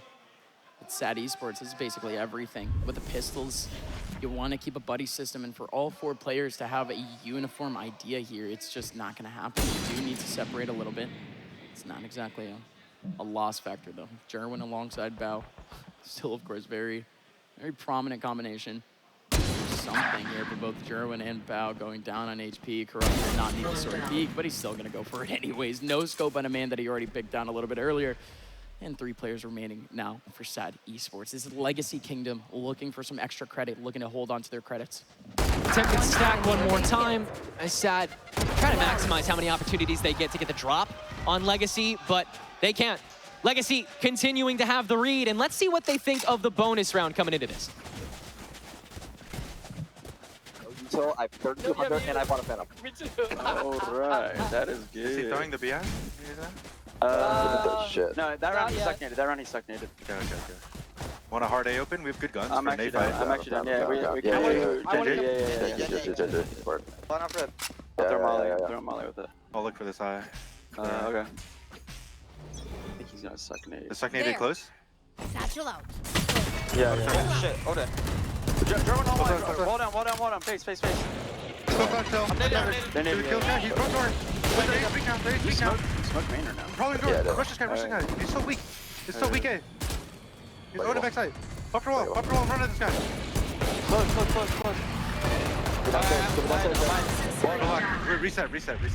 This guy's really weak on A though. I might be default. We're gonna B, maybe. He's gonna peek out of that. Up the water, okay? I'm holding. Heaven. What the fuck? I jiggled. 39 Heaven. Pick this guy together. Ready? Blinding. 3, 2. To the left side. You guys want to push ceiling? Oh, ceiling. You push ceiling, Blast? I'll eye for you. I'm Retrieving flash. I'm blind. Flooding. I got Heaven. Nice. Heaven. One enemy remaining. Link. Here. Go. He could be spawn already. I'm gonna apply for God point. Just come out. Yeah, flash for you, boss. Yeah, flash anywhere. Just come out. I'm gonna stay on site. Flash it. Have it.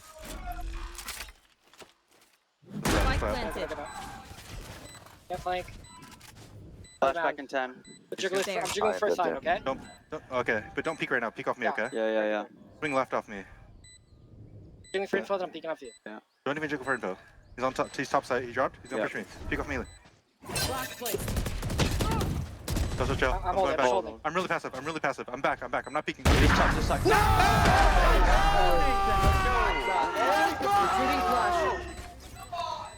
Can you feel it? A major round by Legacy Kingdom, bookended by major play after major play. But Legacy really did a good job of sticking the knife in and then twisting it. Opening kill from Blast after the waltz up A main with nothing really behind it. Immediately converted into the B baby door. And while they still had to overcommit to one prong of the defense at a time, Sad continued to just shuffle in, trying to keep as many of their guns as possible. But Jonah, with that early double kill, turning it to a 2v1, all of a sudden, everything came falling apart. And it still was an incredibly stressful situation there at the very end. Welly finding the right combination to try to give himself back into sight. No complaints whatsoever about the approach there from Sad Esports, but that at the end of the day, great reply from Legacy Kingdom, no matter where you look. Great reply on A and B and C. Here comes Tim and the rest of the attackers swarming the pistols. Sad, they got Jerwin in the middle of the smoke looking for a burst. Tim, who does end up getting found by Jerwin too, and that's a free two frags from Jerwin. How are the classics working out at the moment? Legacy Kingdom down to a man, down to the man disadvantage. What? Yeah, this has come out of nowhere. And again, Legacy, they'll double back to the baby door to hold on to what's left, but a little bit of overextension. Corrupt just trying to stabilize. That's some timing, though. Could wash ya, and it does! Shondex with the peek back. And Sad is fine waiting with this stack, playing for a 4v2 retake, gathering some guns. It's gonna be the same approach as the last round. Tuck your tail, head over to C. It's gonna be the same plan in the corner. 30 seconds but left. This is Blast reaching deep into the depths of Sad Esports' area. But nobody is gonna come out there. All four coming back towards Mound, but it's planted for the man in the back of sight. A great wall there too. It's gonna waste even more time, and that information is just there. They're not spotting any pixels whatsoever. The readjustment is there from Legacy. What a piece of util. So much value to come out of just that. And Jonah is the next to have to maximize, has just the haunt available. Blast gets through the one wait for the first, and Jonah holds on the boxes. No util necessary, and the gun diff still persists. Jonah with two, Blast just in the 1v1, and the arc goes to finalize on top of the spike, but Bao, the tap, forces another fight, and he's already repositioned in the corner. Blast wins out that do-si-do and keeps the streak going for Legacy. Sad thought they were slick going back into their opponent's spawn. All four rotating in a buddy system, not trying to prong it, not trying to isolate themselves, not trying to give up one-on-ones. But at the end of the day, that's exactly what they did. Nobody had the right swings going into the back of that C site. And that could not have been easier. That's one of the easiest 2v4s you will ever see. Terrific management from gate to gate. Again, Legacy Kingdom continue to come with answers in the final moments. And it was a one-way from their opponent that gave him that angle. Beautiful stuff, and now Sad again spreading thin. You see Bao going, or Zhao, excuse me, going for this walk up to the mound. Indeed, Bao gonna now help him out with that buddy system. Toxic Orb is set up for the C site that is so vulnerable now that Vice Util is transferred over to A for this round. Toxin screen down. Poison's off. Holding on the pinch as well, so they can press that door to again have an easy path to B. The util dump you can get away with this Legacy comp is disgusting if you're able to take B convincingly. Blast is in such an awkward position here. His util is still going to be a little bit important here for the rest of this round, but he's still trying to maintain these contacts over towards C, maintain these rotators here on C. He makes one peek. He would be able to throw something off here, but hold on. Noise being made over towards A. There's one here, tucking their tail. The two Vices on the opposite side of the map. Shondex is really hoping that everyone's already left, and yeah, they have not. Blast will not get a kill on C main though. Sad Esports kept two posted on C despite the fact that Legacy committed the orb and the screen already to this A site. And they'll make their way forward on top of the Nightfall while Sad Esports holds up on the drop. Do they choose to interrupt now, or mid-plant here. Tim going for it, and the C's on the drop to fully deter. Sad's gonna be kept up until post-plant. But Willie had a molly on him. Now he has the C's, and he's still just fine. He has a buddy system on top of him too. 2 players have his angle, but that is everything. Viper's peak to allow Legacy Kingdom all of that comfortability in the middle of this site. They have so much square footage just to stay, just to chill. And here comes Muddy on the outskirts, able to pick up 2. Could not be any easier for Muddy. One after one, connecting onto the heads. This again could not look easier here for Legacy Kingdom. They just put in so much, basically harassment over towards that C area. They were just so annoying. Three players throwing in utility, spraying through that smoke, immediately 4. Rotate back over to the other side of the map, and still no response, no good response coming out. Yeah, Shondex's distraction dance is justified after he's able to hold 2 over there, and Sad's rotation is too slow after Shondex can't, unfortunately, make much headway. Sad were waiting for that perfect moment to let themselves be revealed, show off that operator that Jerwin was holding on to, but when the pit went up, Jerwin was forced to fish instead with it, and you have to give that away. From there, Money feels so much more confident going a little extra forward. The open space, that's his playground now that the op is just fishing in the pit. So he gets a little extra forward, and his aim is so good today. He is hitting absolutely everything, and he is making a lot of the other jobs for Legacy Kingdom very easy at the moment. Yeah, putting himself in such pivotal positions too. You got to give it up to him. He just has 0 fear whatsoever to be that meat grinder, to be that first interaction that his opponents have. And again, for somebody that just does not have the experience on LAN in comparison to the players that have been here for almost a decade at this point, not just here in Valorant, not just here for the last 5 years, but throughout different games, these players have been going through this competitive, stressful environment for years. And this guy coming into one of his very first LANs, his first LAN with a full 5 organized team, and my goodness, he is unlocked. Waiting to be enabled again for the fight that Sad inevitably want to start and finish. This time it's Shondex. Vice Util back on the C site, and Legacy's stacked surges forward. Showstopper out for Muddy this time around, wanting to fully guarantee the site and not have to worry about doubling back on top of the shear, but Shondex repositioning early to the low ground means the Showstopper's not even going to catch him. Does catch Jawa though, and Shondex, though he's able to catch Jonah, he does get dealt with by Blast. From there, Legacy Kingdom have enough to collapse and snowball around yet again. They've set up shop. What a call the nade, Muddy. Making sure his opponent had no chance coming out through the smoke with the alarm bot.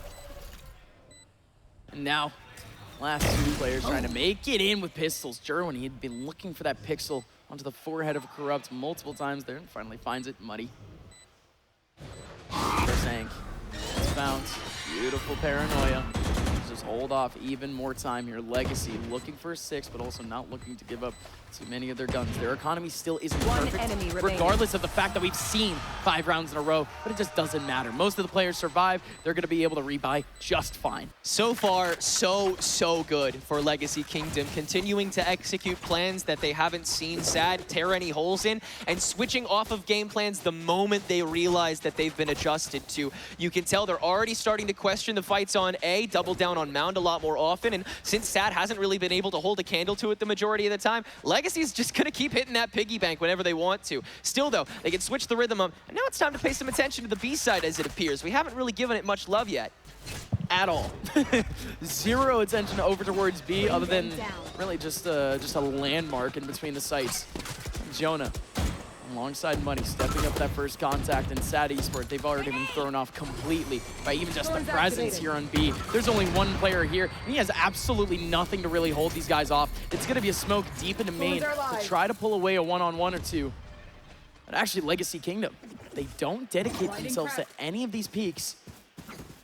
That allows for a bit of a rotation. Well, he keeps thinking about it, but ultimately that Viper clip is going to be so important. There goes the C's. Now, he's actually being caught by it. He was caught by the C's. Still going down on the HP too. Blast, alongside 3 others, looking for a couple of bullets, and Tim, he's even TP'd into the back too. No kill. Well, he still somehow finds him, and Bao, he can step back into his Viper's pit though, but he's just using it just to hold off that damage, and Muddy is gone. What a pop down from Bao. Takes down Muddy. Legacy tuck their tails with such little time left on the clock. 35 seconds left. 2 players still heading back over towards B. Blast is going to try to hold the rotators here on A before the burst into B happens. But Blast, he's been re-smoked. He can't even peek this. He can't even be cheeky. Man in connector, down extremely low, but Sean Dex has the shear, and that's enough.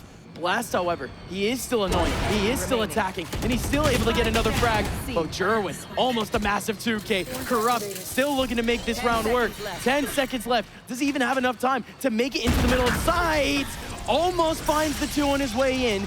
A chance was given, but 1 finally goes towards Sad. And that pit from Bao is risky, but at the end of the day, it was worth it. Still terrific work from Legacy to flush him out with the help of that toxic orb. Bao found himself stuck in that for the majority of the time he was holding it, down to a crumb of health, and so he just had to back out, sacrifice the space. Thank God he was hitting those shots to keep the opening 2 from actually making any headway on top of it. Still though, you had to stretch out the round a little bit farther and chip away at some players along the way. Sad though, they've set up economically. Jerwin's still holding on to that operator as well, and on the board here, so feasible a defense still for Sad.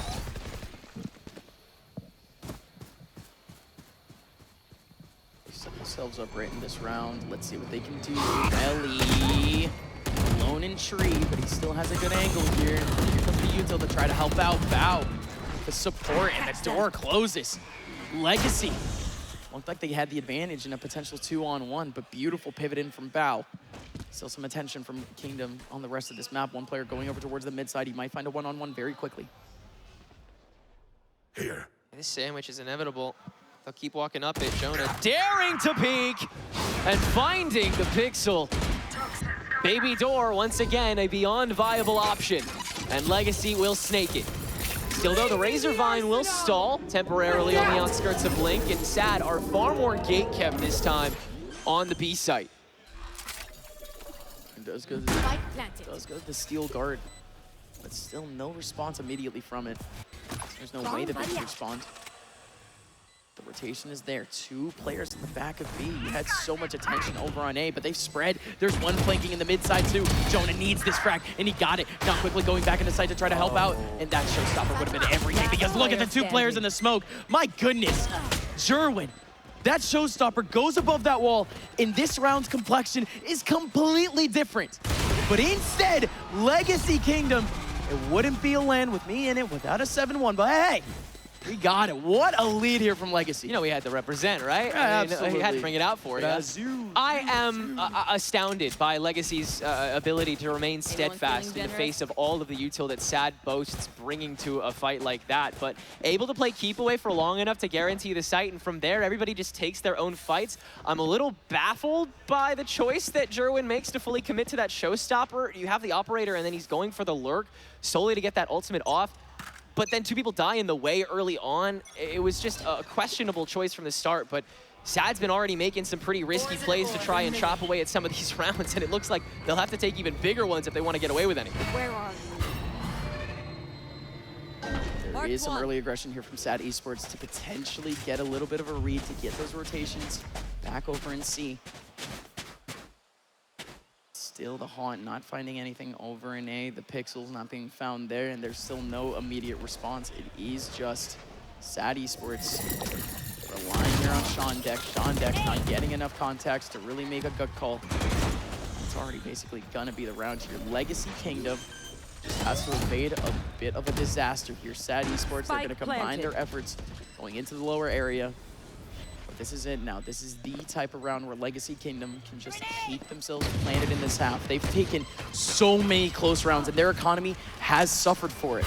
If they survive with all 5 here, they should have a bye very confidently, basically for the next 3 rounds, no matter if they lose the next game. Yeah, easy portal to the remainder of the half here, and Sad, they have to just try and make as deep a cut as possible. If not, Jerwin! Swipe the round away. Welly! Jerwin, what a way to do it. Now he's swung on to the rest of the river. What is happening? For 1, Jerwin's pain shells even find a piece. 40 HP! And we fully clear in the river. Blast having to hold from on long. No angle. But Welly just diffusing for free. That's it! Esports find the 20 out of nowhere. What a round to do what they need to do on the backs of every ground taken at once. I mean, here I am talking about the way future and the semantics of the eco, whatever. Yeah, we wait. Just win. Sad Esports, they saw an opportunity. Again, all three players flooding into the bottom. And just the big thing there, just the lack of the dedication to the duel there. There was just this little bit of a focus on just being safe there from Sad Esports, or excuse me, from Legacy Kingdom. And ultimately, that's just what bit them in the back. But okay, let's just be for real. The fraggers are fragging. Jerwin doing his deal. Welly still showing up with his form in the last map. Beautiful stuff from Sad Esports to prove that they're still here to fight. And Jerwin kicking it off. Right as he can get that operator, he is going to use it, but has to find a different lane of entry early on. Otherwise, Legacy Kingdom is going to push a little further into that wound. Prowler dedicated to get Corrupt out of there as he's continued to look stronger and stronger whenever he can double on his own screen and orb at the same time, which he was attempting to this round. And fully backed out by Welly, but it's all for the C push. And it's working out in terms of where Sad Esports have ended up in reaction to some of these pushes. Jerwin alongside one more, stuck in the back of sight. Tim is able to find the one, and Tim again. Here comes Val quickly on the rotation, but that is just gonna be it for the round, isn't it? He just walked up. Unless Welly was something very similar to the last round. Basically a miracle here from Sad Esports is necessary. Welly has the tight angle. He's gonna be able to get one! He gets two immediately! The Nightfall is here! He's gonna have the info! One-on-one, classic one-on-one here for Welly. He might be able to find a pixel on the forehead, but he needs the headshot and he won't find it. Legacy Kingdom, by the skin of their teeth, are still on top. At the end of the day, the Nightfall is purely to deter. Welly has all the information he needs and still not the right angle to work off of. It's still such slow going, but you saw how much work he was able to do in the meantime. He got so damn close, but Legacy, yet again, they overwhelm and they dominate before they have to lose too much. Tim just walking up that round.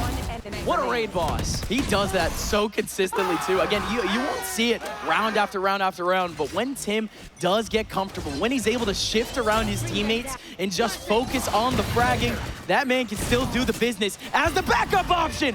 But your first option, as per usual, is Muddy. He's able to burst through. This is the type of round that you expect here for Legacy Kingdom, but Sad Esports, they have been so dramatic on these eco rounds. Could have done a little bit of a business there, but Muddy completely shuts away that mentality. Now we're looking at a potential 9-2 scoreline. Legacy Kingdom looking for double digits going into the second half against one of North America's benchmarks. So many ults at your disposal here if things ever get dicey, and Jonah falling early means that they might, as Legacy, yet again, have to hold the stack from the mound, and Sad have this toxic orb still for a couple crucial seconds. Welly with the defusal.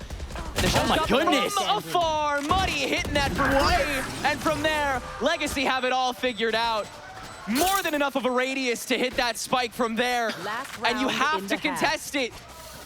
Once again, Sad Esports forced into commitment way too early into a phase, and Legacy switching the narrative the moment they do. Necessary, maybe not. Useful, absolutely. Good stuff there to finish off the round from Muddy, and of course to start off the round from Muddy. But this is it, Sad Esports. We've seen it from Legacy Kingdom. We have not seen it from Sad Esports on this map. We haven't seen this big of a comeback from Sad Esports on this LAN. They go down 10-2. The road is gonna be real long just for them to try to make it into overtime, just for them to try to push it to a map number 3. Sad Esports, they are very spread apart at the moment, and so is Legacy. Careful. They're trying to bait out that ult from Jerwin without losing too much collateral. Nothing generated just yet. Got Bao trying to walk up as early as possible to get this pit set up on A. Again, generate that early pressure without necessarily having the rest of the stack on you. Legacy knows they're gonna have to give a lot away in order to guarantee this round, even though they know that the Viper is committed to C.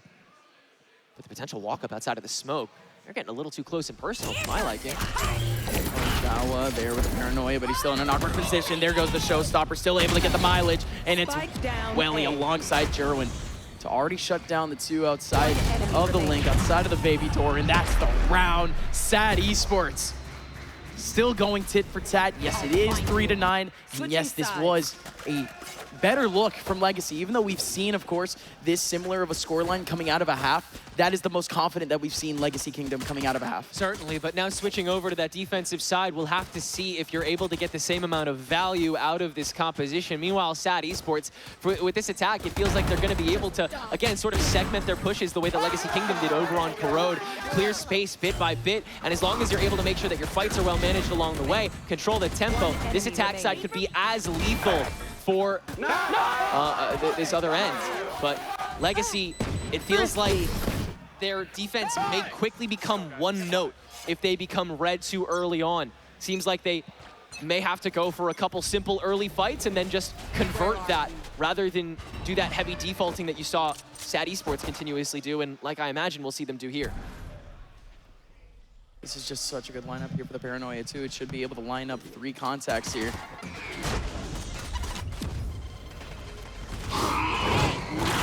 All he could do is wait. This is such a difficult position here with just the classic, and he does have the blast pack to escape. Good stuff from Muddy. There's still a little bit of progress being made on the rest of the map. Bow alongside Shondex. There it is. The combination on A. It works out to strike down the 2 pins, holding down A. Now it's just gonna come down to the rotation here of Legacy Kingdom. How can they retake here? With the Omen alongside the Raze, the Vice not gonna be able to help out too much. Hopefully can help out in the frag department. But Muddy Tim sprinting out, and it's all Jerwin! Jerwin knocking them all down. Everyone walking into his crosshair. It could not be easier for him. A cross-map approach coming in from this team. And again, it was the same picking and prodding that we saw from Legacy Kingdom in that first half. A great rotation and great job to just keep the attention spread throughout the map. Again, starting on C.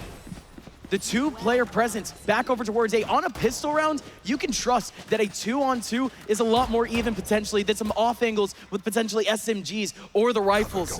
Legacy Kingdom, they get overwhelmed. Finally, this is one of the, if not the first time that we've seen a pistol round going towards SAD Esports. We might have seen one at the very beginning of map 1, but since then it's been all Legacy Kingdom.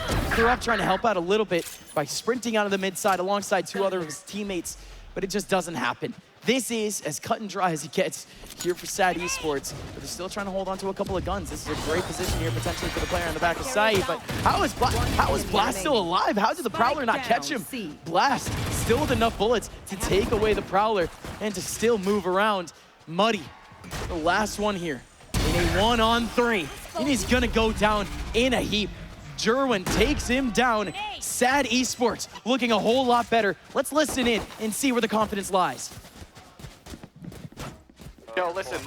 Jerwin, everyone C default. We're gonna do a spread. We're gonna reinforce A this round. Listen, if they trap the C orb, or if it feels like a C orb trap, we get ready to react A. Yeah. So C default right now. Give me bodies though. We need more bodies toward A. This is good. I'm not gonna outlaw. They have a lot of full armor. Yeah, that's fine. Come on, flash B and come on. Toxins going up. Tether nade A. You guys should just get the rocket. Just get the rocket. In the smoke. Might be a trap. Yeah, you might have a flash. Hold on, close. Right here. Open nade. I'm holding. Hey, Bishop. C should be gap. Big should be gap. We're gonna go C. B, Don't take one. You just rocket in C. Rocket in C. Yeah, come. No. Just go. You don't need us. You don't need us. Only right Four. Water side. I'm waiting. Wait for you, Phil. Wait for you, Phil now. Everyone get in. We can't get in. We're mollied. They're off. Take this one in. Ready, Pika. 3, 2, 1. Nice spawn. One can flank. I'm finding weird. Fine, play on. I have contact on spawn. I'm gonna smoke top side in 7. Off here. Is all 3 guys or? No, it's not planning for you. We need your help. I'm smoking site now. Sean's holding top side cross. One water. I don't know how I died. Sean's There. I'm looking low, guys. You're good. Better swing through. I'm more. I bring. Two.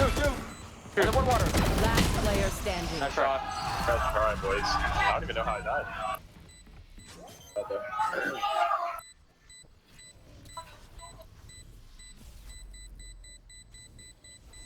Push no button. Save the day. We'll top side cross in that situation, John. Still waiting. Okay. I did. Great. Again, their fear is a trap, and the trap is fresh. At the end of the day, I think Sad is definitely decently happy with that round, but they surely saw that as winnable at a certain moment. But the cornering that Legacy continues to execute is really solid. Jonah is just so aware of what angles you're able to get away with and use that to perfection. Still, though, buy's not entirely perfect for Legacy Kingdom, so we'll see how these teams clash in this 4th round up. Sad Esports, obviously, a lot of pressure on them to start digging down into Legacy's eco.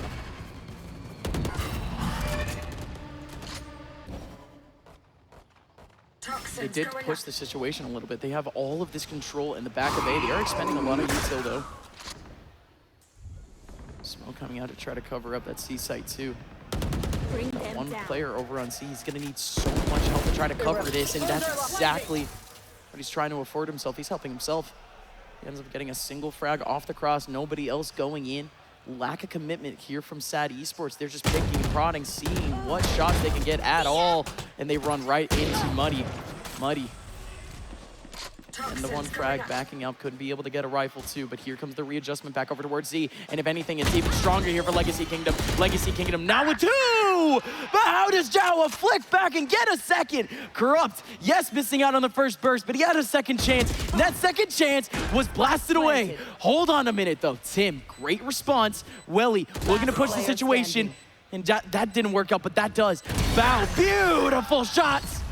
That's Sad Esports with such a pivotal round. The all-important C high ground played to perfection, but up until that point, Legacy Kingdom once again trying to put up those walls, and in response, Sad Esports, even in rounds like these, they slow down to a crawl and search for those opportunities. You can tell they're really looking for every opportunity possible to get an advantage, searching to maximize what is on this clock, because at the end of the day, there's still plenty of time Sad have to work with, and now plenty of tools too. A good, decent economy, couple ults still in the cycle. This is the setup you're looking for Sad's bottom line.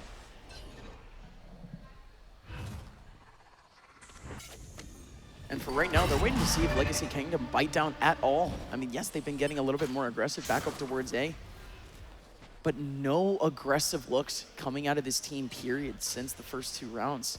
These gun rounds, just relying on the crossfires, relying on the trade setups. And this one here on A is the most complicated one yet. It is a 4-pronged setup for Legacy Kingdom with all 4 behind a corner. The flow chart on that has to be insane. The 1-by-1-by-1 potential has to be insane. But in the back here, it's only going to be a single player for Legacy Kingdom. Sad Esports. They pick the right side here. They make the right read. Good on Sad to try to push into Corrupt. It at least forces the bite out of him. Looks like they'll keep going. He's actually lands on it too. The paint shells, they think that's going to be able to catch, but he's around the other corner. So instead, Legacy, they'll be able to stack back up for the retake outside of the smoke swing, and the guns are not great, so unfortunately it's a little touch and go, but Muddy's still standing, and so the stack will re-up with the help of a showstopper as well. Now, no blast packs though, as Muddy had to use them all to get outside of the smoke, and the rest of the stack from Sad is here to play. They'll nip it in the bud, keep 2 standing, keep an ult as well. Sad gaining that structure, and now only a 3-round gap on the map. Complain whatsoever about the way that Sad Esports won these last few rounds. So fundamental. Again, these reads, these last 2 reads, just right, they're heading right into the site that had just much weaker opponents. But you got to give it up to Legacy Kingdom, really giving away some of those contacts a little bit earlier on, just in 2 rounds ago. This last round, though, they gave up nothing over towards A. It was empty pressure on that A site. They were ready for the approach that the attackers were thinking about, but something there about that A site just was not good enough for Sad Esports. And of course, that C formula for them has just been working out so far in this half. Cannot complain. But now we're getting into the real thick of it. We're getting into the real gun rounds. Sad Esports, they're finally going to make an approach back over towards that mid side.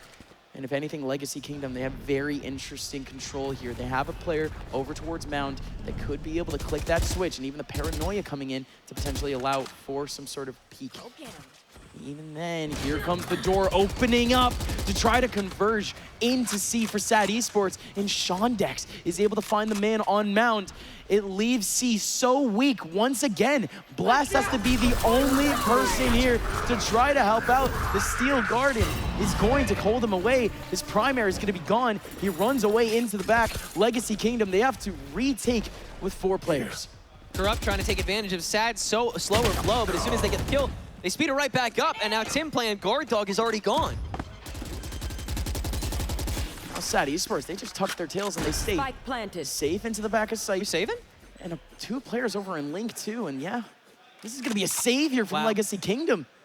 This is really one of the only times that we've seen a save period in this best of 3. And so early on too. You saw Corrupt recognize that Sad was really starting to slow their flow down and try to get to the box to, again, surprise Sad Esports. Legacy understanding that, you know, if they get the drop on Sad once, then it's kind of over for them. But the timing just a little missed, and Sad finding him before just gunning it down that C side. And again, you know, whoever decided to take that next fight, Sad again deciding to double down, understand how few people are there in that moment, really try and maximize how much you get out of the fight, or what little fight you actually get. The guns going away here for Legacy Kingdom. Buddy holds on to his. 2 guns hold. Still so much work to be done here for Legacy Kingdom. They needed that 3rd to really get the whole team on the same track.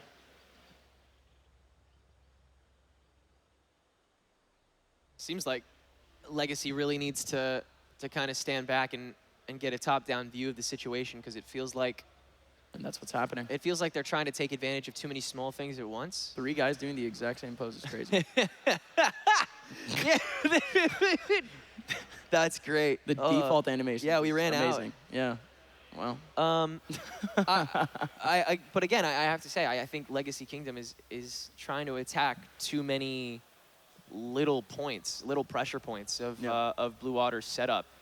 And I would so rather them commit heavier to a full-on stack rather than like picking them apart with these like little mini trip-ups like you see on Corrode.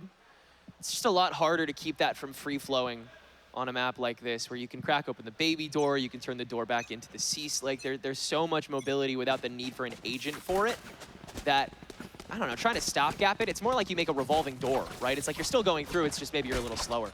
But Legacy, it seems like, again, they're fearful. They're scared of whatever interaction comes in from this attacking side. I mean, I don't know if I can blame them or not. It's still Sad Esports. They have such burst potential, and they have been sharp so far, but still, this A site consistently having such heavy presence and just taking away the attention from the rest of the map, where again, see, it's needed that extra attention. It's needed that little bit of help potentially if Sad Esports end up going towards that direction.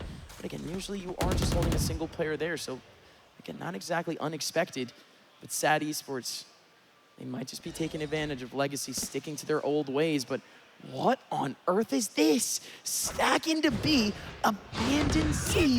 What is happening? Muddy coming in with a showstopper, able to nail 1. And these players from Sad Esports, they have plenty of time left, but they're just not making the right moves right now. They're running into Tim, who could have a little bit of a war here. Who could have a little bit of a firing range situation. Has the Sheriff, and he has the rotations coming in strong, but now the rotation from Sad Esports, the double back has to happen, and where do they even go? They look stuck. Yeah, completely preventative play here. They had to artificially clear the first A door because they didn't take any space, and so Tim paranoias for free, then you Nightfall for free from Jonah, and the entirety of Sad is stuck until that ultimate expires, which it finally has. 30 seconds on the clock. Left. No stranger to working with this, but Sad Esports have no ultimates left on the board, and the shear is still not gone. They got to deal with this, or the toxic screen. But Blast taken care of quickly, trying to snake into C-Site. Jerwin turns on a Muddy after he takes care of Jawa. 13 seconds to go for this 3v3, but Legacy Kingdom can't win the foot race back to C-Site, and they'll need to re-up. Unbelievable how that B interaction ends up working out here for Sad Esports. Now they're gonna establish themselves, plant themselves deep into the site. Corrupt, however, going down off the D side, but you still have the Viper's Pit up here for the attackers. Tim, trying to step up into the back of sight. He has a little bit of help out in the front. Him alongside Jonah are gonna try to take this from a two-pronged setup, try to split the attention. They don't find anything immediately, nobody covering up. Smoke is gonna cover up the back of sight. The haunt is huge, but it gets destroyed and it doesn't spot anyone. This spray has to be perfect. There is no pings anymore. Welly, does he have the position? He tries to go for Tim. Tim steps away. It still works out for Jonah. Jonah is so low though. One bullet from Bao does it. That's exactly what happens. Bao putting SAD Esports ahead, but how on earth does that happen? The advantage was there for Legacy Kingdom, the read was there for Legacy Kingdom, and it still doesn't work. That pitch is too powerful for Bao. Able to hold in it for so long, and Legacy, they're unable to bring enough of a fight this time around. After such a terrific start, after again tripping them up consistently, trading away consistently. Even still, there is just not enough at the very end of that round. And one ultimate on the board is enough to let SAD in, on the verge of getting one more ultimate on that table. Again, Jerwin, one away from that showstopper. Legacy once again, early preventative, and SAD senses it, firing right back into that smoke and getting a free kill on the money. Cover going out. Still want to fight. Here. Kind of unbelievable, really. They see Money go down in a heap like that, but that's just because he went a little bit too aggressive. They still want to rely on the mound. SAD Esports. Cover going out. This is very similar to really the rest of this half. Slowly taking up C, but what on earth was that again? Sherwin striking away at one. Jonah with no chance. Now the C take has been split up. Tim even coming in to try to help. But it's just not happening again. It's yet another easy take coming in from SAD Esports just off of a couple early interactions.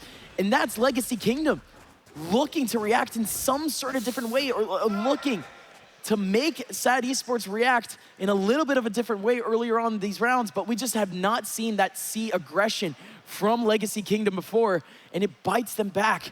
Legacy Kingdom, they were more than fine being aggressive on the other sides of this map, but they weren't finding the mileage that they wanted. You know, maybe that pivot from Muddy, it could have been successful, sure, but at the end of the day, it was so punishing for this team. And now the cycle truly on the board for SAD Esports. Legacy Kingdom continuously going for TSA pat downs on these site openings, and it's just not enough coverage. SAD have too much of a stack. They're too coordinated at this point in the match. You've got to meet them head on. You've got to meet them with the full squad. You can't go for these hurdles anymore. And Legacy, understanding that, they'll call this timeout, and they will make what has to be one of the biggest shifts in game that they've had to this tournament, completely shifting how they try to counteract this SAD Esports team, which is still, you can tell, so close to being mentally out, so close to being tournament-wise out, after all. Still three rounds away from losing out on that opportunity to play in the final. And they'd been there the entire half. The fact that again and again, they have been finding the right combination over towards that C site is kind of just shocking. Like I would just assume that at some point, Legacy Kingdom would be able to break through literally at any point. Any hero play from Muddy, any strong rotation, really anything. Just nothing working out for Legacy Kingdom over on that same site. It's just the definition of insanity. And again, they did try some different things. It's just none of those things really are fundamentally correct. They were going for some of the shock plays. They were trying to throw them off with some early one-on-ones, trying to throw them off with some early traps, and just nothing worked. Some way, somehow, this attacking side has been able to dodge every setup that this defensive side has thrown at them, specifically over towards that C side. However, over on A, this defensive side has been super strong. They've had that presence over and outside basically every single round, but the one round that they don't go for it, the one round where they have a strong pivot back over in C, it's the one round that they just don't have SAD Esports anywhere other than A. It is going to be Jerwin bursting in with a showstopper, not catching anyone. There's one player all the way in the back of sight. Jonah has a smoke in front of him, but he's going to have to be the only one to try to maybe burst out, to try to maybe get a pick or two to try to make this work. But it's just not going to happen. It's going to be a car crash. It's going to be a 5-on-5. Catch them. Hit from the drop to set up the fight early on as Sad commit to the plant.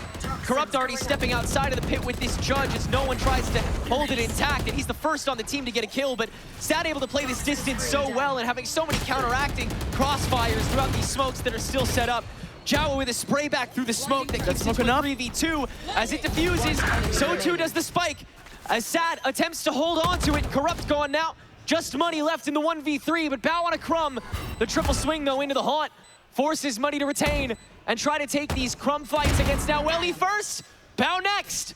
Line of defense, one bullet's all it takes. Save for Shondex. He commits. Got it. And Sad's up. 11-10 here on Lotus. That's what you expect out of the benchmarks, the measuring sticks of Tier 2 North America. Sad Esports holding on once again, just sticking to their game plan round after round. Nothing different. It just doesn't feel like we're seeing any different looks, any different tempo from this team. It's just cool, it's calculated, it's composed, it's waiting for the other team to make that first move, and by God, it's working again and again and again. What has to be the response here for Legacy? God knows, because they just haven't figured it out. It can't be a Viper's Pit anymore either. The fact that Corrupt used that the fact that they didn't to pile in on top of what they thought was going to be just a straight up W key. They could have had it as an anchor, right? Yeah, no, you could have held onto a site so stalwart this round now that they have the guns, but instead you have to rely on the showstopper to again play preventative. And Sad Esports, they are happy to play into that.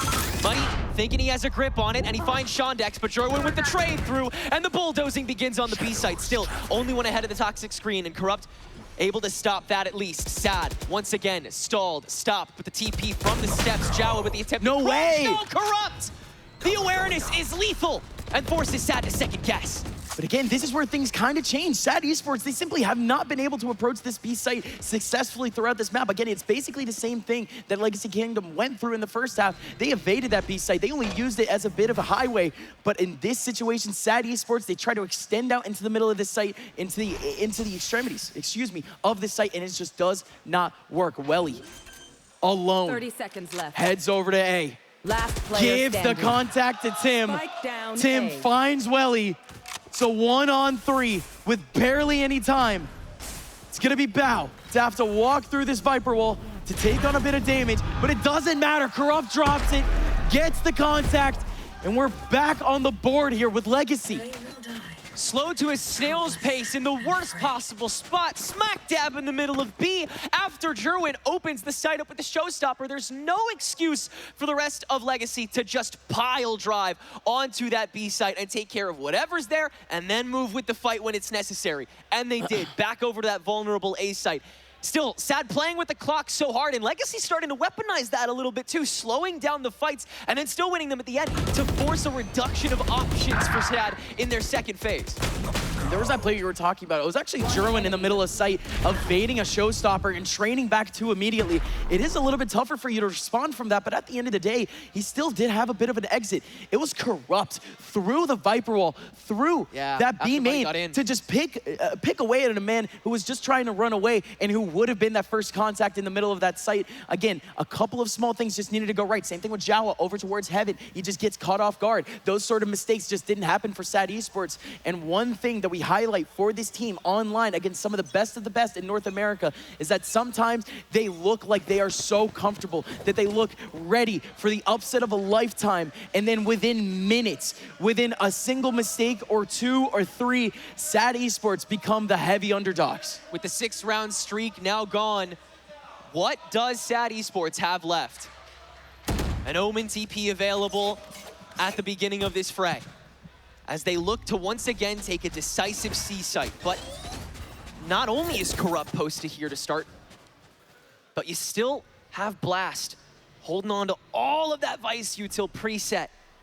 Spike meandering over to the A door, but that's already been dumped, and so you have to re-clear this. No, it's just Money that steps out of the smoke, and it takes a paranoia to flush him away. And they all back away immediately. Legacy Kingdom holding on to their lives, and Sad Esports, they have no other attention on the rest of this map. They just have to readjust. Legacy taking a back step from the B site. knowing how much power they still have to be able to just retake it swiftly, even without the showstopper. And how much Sad will have to relieve themselves up to even get here.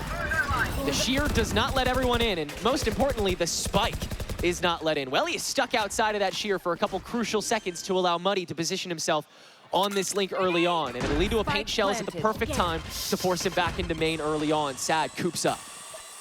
It's a little late. Spike does go down in that safe position, but here comes that smoke in the back of sight. There's 3 players behind the smoke. There's no way, Legacy Kingdom. They're getting whittled down. Only 1 more player is gonna be left in Baby Door, and this is just gonna be a mosh pit of defenders behind this smoke. There goes the drop. There goes the first frag. Corrupt means more, but it's all Jonah. Jonah on a 1v3, makes it a 1-on-1. Does he know about Shondex? Shondex, he's been revealed, puts out the bullet, 1-on-1. Jonah takes the defuse, but Jonah can't do it in the end. It is gonna be Sad. It is gonna be the bomb going off, and it is still Sad Esports continuing that comeback.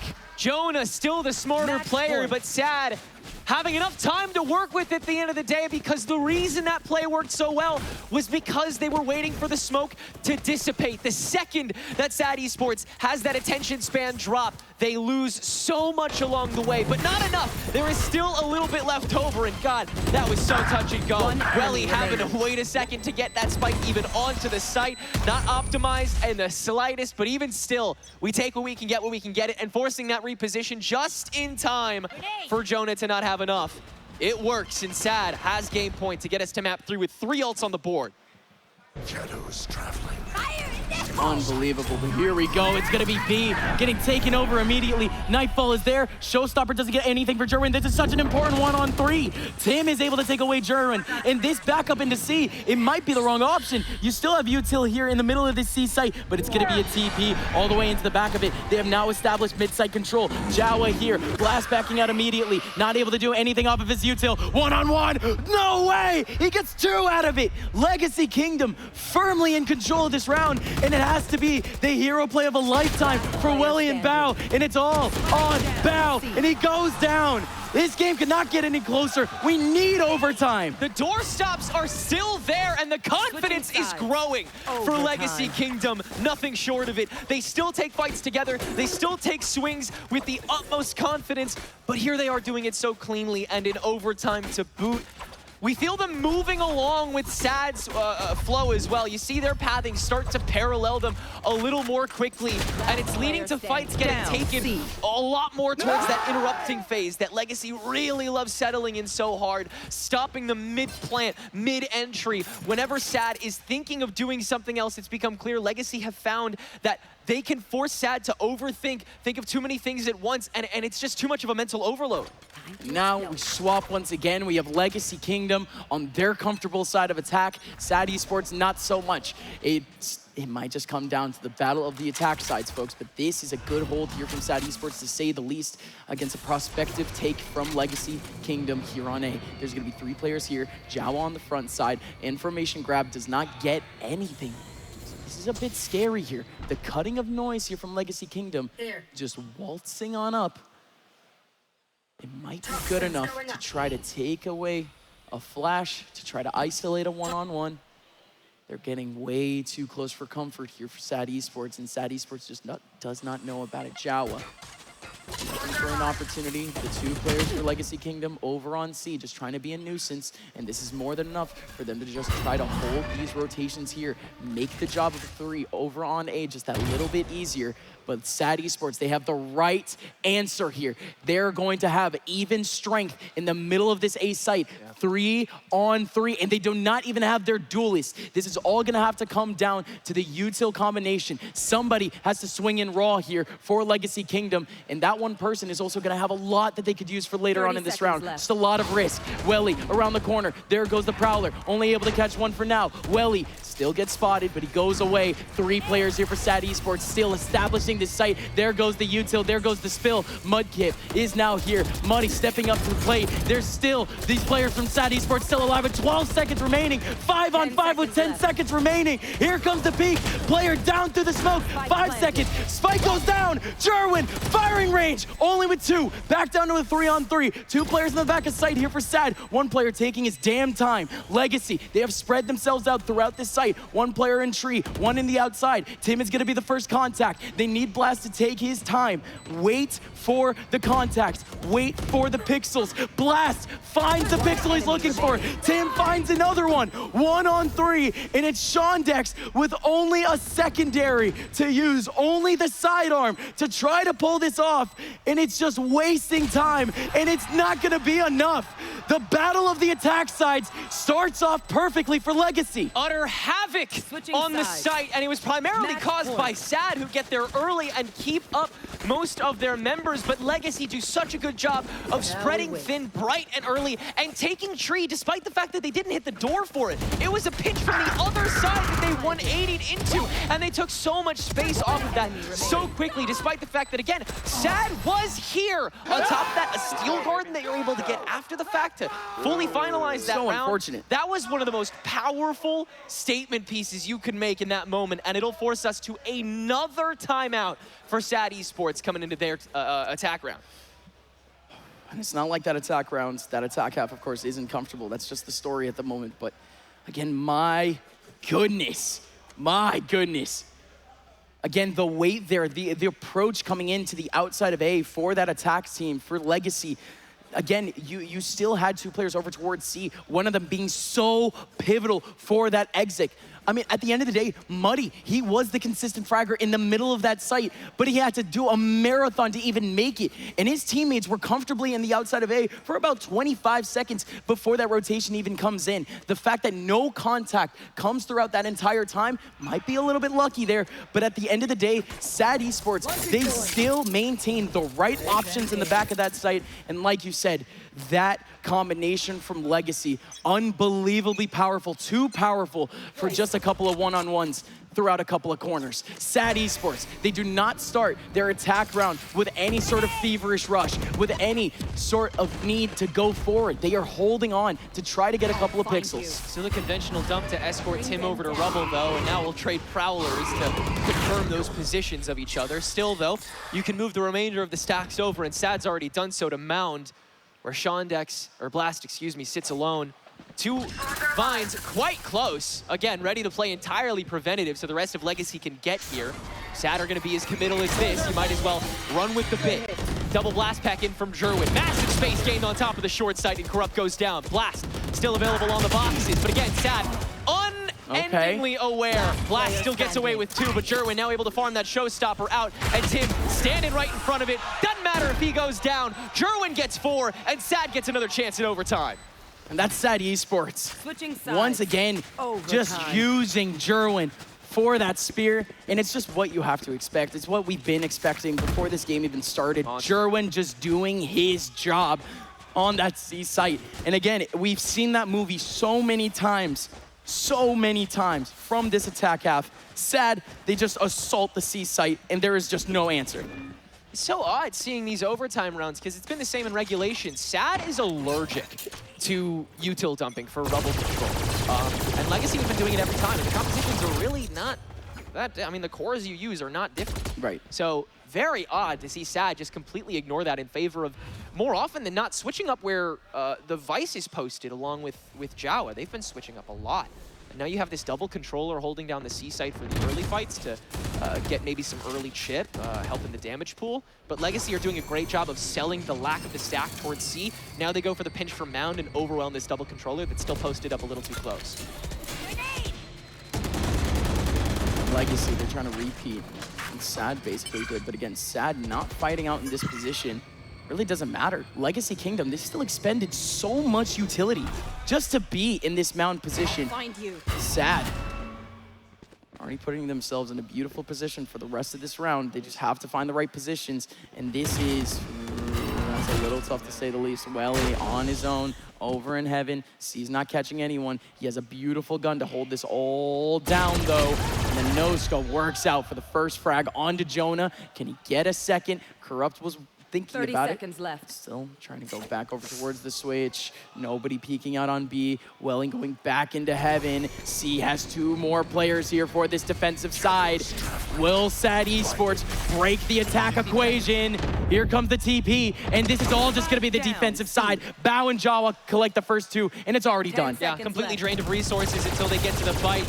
Really great silence coming out from SAD Esports to prevent any sort of intel from really being gathered. And even Welly playing it as safe as he could, despite the fact that he was kind of abandoned on B side for a moment there. Simply too much to manage, but SAD do it beautifully and now put themselves in position to take game 2. Sides.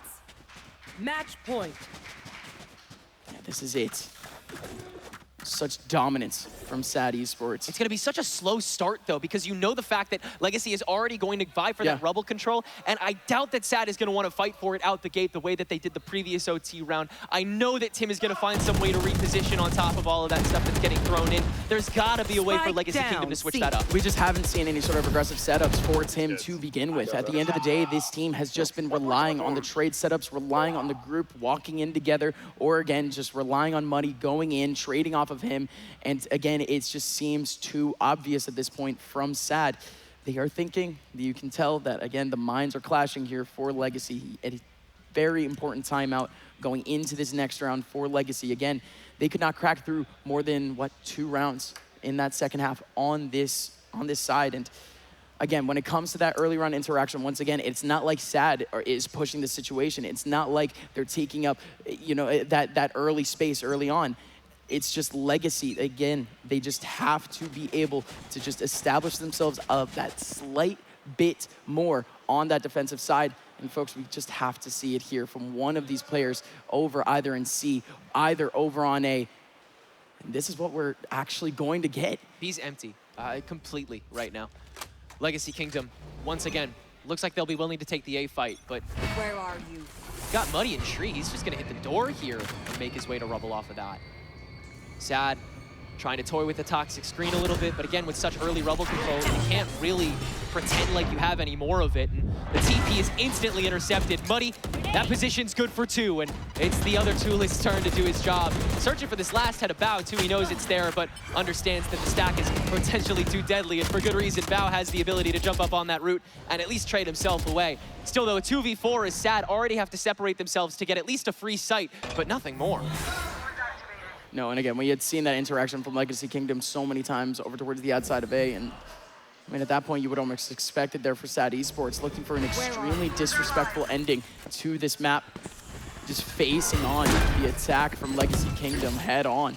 That just doesn't work out, and now it's a 1-on-3, still possible here for Welly.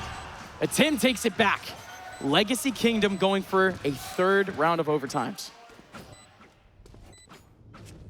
And that time, it wasn't even, draining of the utility. It really was just taking that first fight with ease and not giving anything away until then. Just a perfect interception the second they decided to TP in. That paranoia came out from Tim. And because he was no longer there on rubble, you instead had Muddy able to take that same swing and utilize every inch of what was punished. Yeah. Yeah, it's a really, incredibly influential start to the round, no doubt. Right, So, but it was almost fairly obvious, right? He already came out of that switch. He was just gonna have the one angle. At the end of the day, SAD Esports, it was gonna have to come down to how they were gonna mitigate the util from the rest of Legacy Kingdom, and they just really didn't. They just bursted out of the smokes. They had a couple of flashes, but beautiful position from Muddy, right? That's a perfect anti-flash position. You just can't deny it. And they knew that somebody was already in that anti-flash position. Right. Regardless here, we're looking in the next round here for SAD Esports. SAD Esports setting up 2 out in A. That haunt is beautiful, but it's not going to be able to catch anyone. Welly looking for a spray in. Sean Dex has a bit of a trap here with the shear, but it just doesn't matter for now. He needs the frags to follow up, and indeed he's got it! Sean Dex! 4 players on his screen, and they all go down. SAD Esports on the back of Sean Dex have a chance now to bring back the series. Could it be the hero moments that take us to map 3? SAD Esports might just decree it, as Sean Dex has the most decisive hold this game on the Vice. He's been switching this util up from site to site, trying to throw this team off. And it seemed like he finally got it done with the help of that Arc Rose into the Vines. So much in their way to segment that fight into 2 chunks. And Shondex converts it into a beautiful 4-piece. Sad Esports. What a setup to take us to Ascent. Here we go. Sad Esports setting up a 3 over towards C. Do you expect anything different? You're gonna have one player here once again, and it's the same player that we've seen again and again for Legacy Kingdom to try to hold it all down here on C. Blast has been getting harassed here on this site, and again, it doesn't seem like he's switching up his approach by any means. This, however, I guess you could call it a bit different. He's so aggressive, but this in B is everything. Re-exec, 3 coming out from the switch. Sad Esports, they have 3 players behind this smoke. I don't think a single player should be going down to this. Jerwin, he doesn't have a blast pack though. Nobody's really spraying in just yet. And look at the immediate response. They're gonna leave Muddy here. Muddy actually goes back into the switch. There. 2 players rotate immediately back over towards B and back over into A. Sad Esports, usually they have some sort of multi-pronged approach. Usually they have some sort of approach, contact on the other side of the map. They just didn't this time. Now you got to re-spread out. Legacy Kingdom now paying some extra attention to those outskirts of sight, but A, funnily enough, the one that nobody is paying any attention to. A terrific idea from Legacy, and it took a lot of util flooding, but that dang door is just so sluggish, and Joa was one of the people that was caught. He could just TP back out, fully reset the angle that you took. And Sad Esports, they don't lose nearly enough out of that. Legacy have to reset and don't have much resources to fight with. Bao just shooting right through the baby door to get blast. And guess what? We got B side open for business again. I have the spike. Can Muddy do the same? Muddy might be looking for a quick spray through, but waiting for Jerwin. Jerwin, he might spot the rifle. This is an awkward one-on-one. Jonas 6 coming out. Muddy got him. There goes the spray back from Welly. There's gonna be 2 here in the link between C and B. This battle over in Baby Door might be everything. Corrupt just finds Bao. Bao not looking. Legacy Kingdom, can they win around here on defense? Shondex, can he be the hero again? He's looking to drop in. He's exposed himself, but Welly still gets the battle. One-on-one between Tim and the player over in Heaven. Welly still goes down. Shondex listens to the defuse, but it's all Tim again. On top of his own smoke! What? What's another death? Oh, he let go. Oh, Tim. Yeah, don't. Okay. Tim. That was fun. Oh, man. Yeah. Dramatics no matter where you look. I feel that one for sure. Holy. Overtime. It takes a village. It takes the whole clock. But Sad Esports continuously over-focus on whoever they confirm. Not enough attention paid the moment they know of someone else's presence. And it led to 2 or 3 backstabs for free from Legacy that round. Basic entrance back into this site. What would normally be seen as unacceptable here on OT. That's just how it is. We play it out, and we will keep on playing. Legacy back on the attack, but not nearly as aggressive. They do find some great early information, though. 2 players found on the outside of C. Your readjustment comes out immediately here from Legacy Kingdom. 4 players on the outskirts of A. And my God, it's quick. They're going right into the switch. They're going right into tree. Smoke up on the stairs. They're isolating the 2 players here on site. Well, he has a beautiful gun for this, though. Spraying through, trying to get a headshot back over in link, but it doesn't work out. They're instead trying to isolate Jawa. Jawa, what a paranoia. That delays. He's able to come out of the paranoia. He's on flash. Can he get a kill? He gets 2. Make it 3? No. Tim still takes him back, but you have the insurance option. Shurin there for 1. Make it 2. Blast. 1 on 4. Now in a 1 on 3. Spike is out in the open. Their opponent spotted it. Prowler out, and Blast is gone. Sad Esports break the equation again. Continuing to be 1 step ahead and shutting down that defensive snake the moment it became available. A pretty telegraphed push, in all honesty, from Legacy Kingdom. Not really too much to hide, and also not too much really used on either side. No training, no baiting, no nothing. Just gun it towards that baby door and overwhelm and win the fight. Tough to do that in such a condensed site. Now Sad Esports have that potential again to take us to Ascent. Or does Legacy make it 16 up? Continuing to deny at every step and turn. This is only the first game here on LAN here, folks. First game of Championship Sunday. We still have 2 more BO3s, including the grand finals at the end of the day. We're looking for a marathon. We have Sad Esports only on map 2 here. doing all of this just to force a map 3. Here comes Jerwin. Jerwin getting overwhelmed, and it's actually Corrupt to find another kill. A triple down the second they spot 1, and they get 2 out of it. And look at the peek that came out of it too.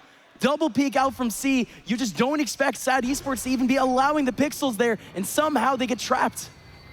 Everybody rotating now from Legacy, no questions asked. How did they work out here? Fight, yeah, I mean, why not? So discouraged from that mound out the gate. No time to waste. Spike in tow, Ellie's gonna drag this over. His bow makes a Oh my goodness! That's a full clear, and that's an empty sight. Blast trying to follow back, but Legacy can't win this foot race, and now have to come back in the round against a pit to save this game. Orb to deter. Walking in is both of Legacy. Attempted lineup around the pit, hoping to rake away whoever is guard dogging the outskirts, but everybody's packed inside, and in tree for that matter. So much slow and dry clearing needing to be done, and Legacy having no follow-up tools other than just fighting it out. And as they slowly approach this spike, the seconds the opportunities dwindle and wane. Shotgun available as the final resort for Shondex, and that's as decisive as it can be. So late into a game, Sad Esports will take us to Ascent as our first semifinal match is not done just yet. Just an absolute war here on LAN, and we still have so much more Valorant to be played between these two teams. The energy only getting so much higher on this stage. You already saw trash talking from the very first round of this BO3, and Legacy, they did not have any reason to stop that trash talking at all throughout this map. That start, my goodness, 9-3 coming out of that first half from Legacy. You just can't deny how beautiful of a performance that was from Sad to even be here. Absolutely, yeah, the intelligence coming up from Legacy to start this out. It's so hard to fight that uphill battle against the ubiquity that they posed, the movement that they had to be able to intercept these guys at any given notice, but being able to come back, turn that around, start having some very huge individual moments, exactly what we expected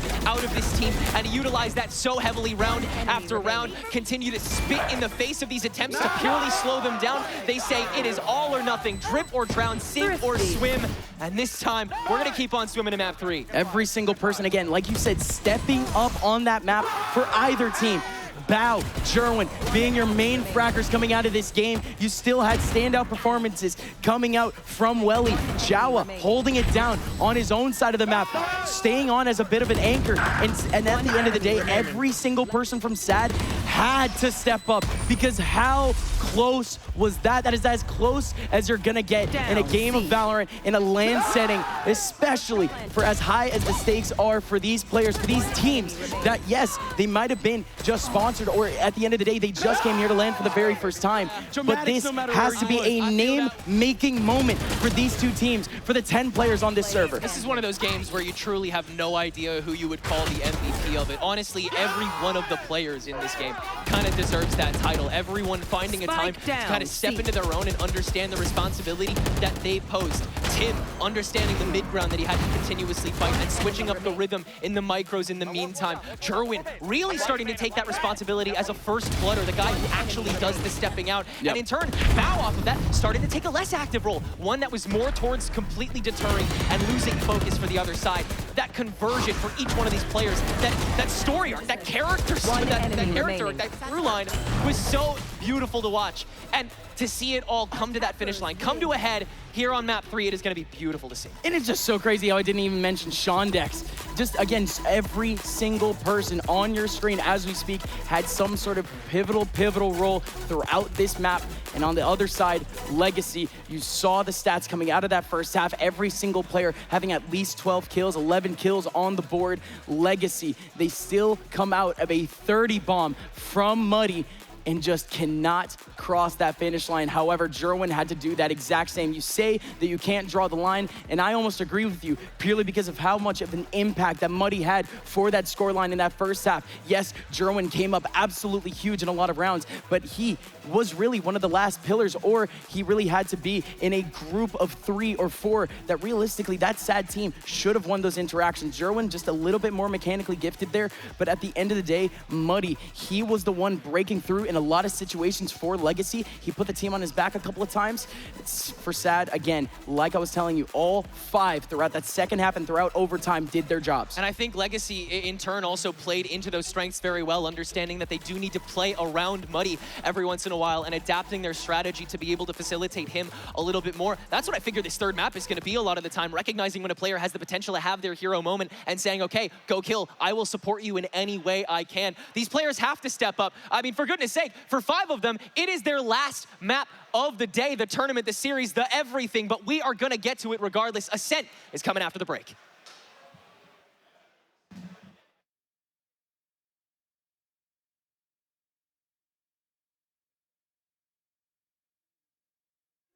Inside my own world of make-believe, kids screaming in the cradles, profanities.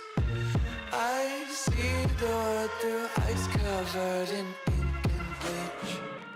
Cross out the ones who heard my cries and watched me weep. I love everything. Fire spreading all around my room.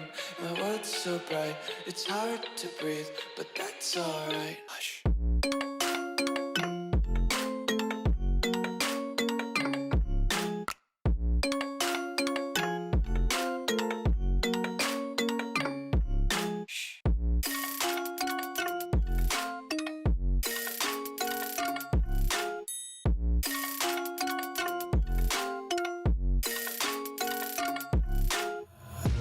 Take my eyes open to force reality. Why can't you just let me eat my weight in glee? I live inside my own world of make-believe. Kids screaming in their cradles, profanities. Some days I feel skinnier than all the other days. Sometimes I can't tell if my body belongs to me. I love everything. Fire spreading all around my room. My world's so bright, it's hard to breathe, but that's alright. Hush.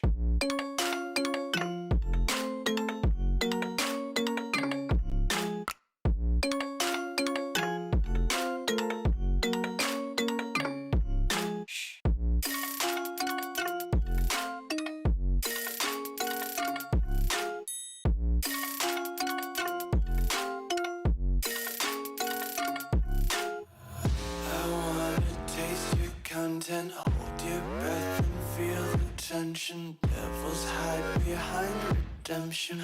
Honesty is a one-way gate to hell. I wanna taste consumption. Breathe faster to waste oxygen. Hear the children sing aloud. It's music till the wick burns out.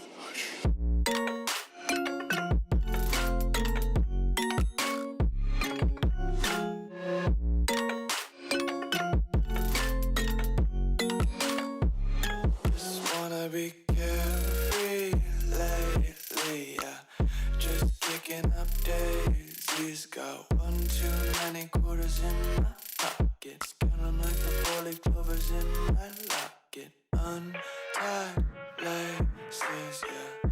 Just tripping on daydreams. Got dirty little lullabies playing on repeat. Might as well just ride around the nursery and count sheep.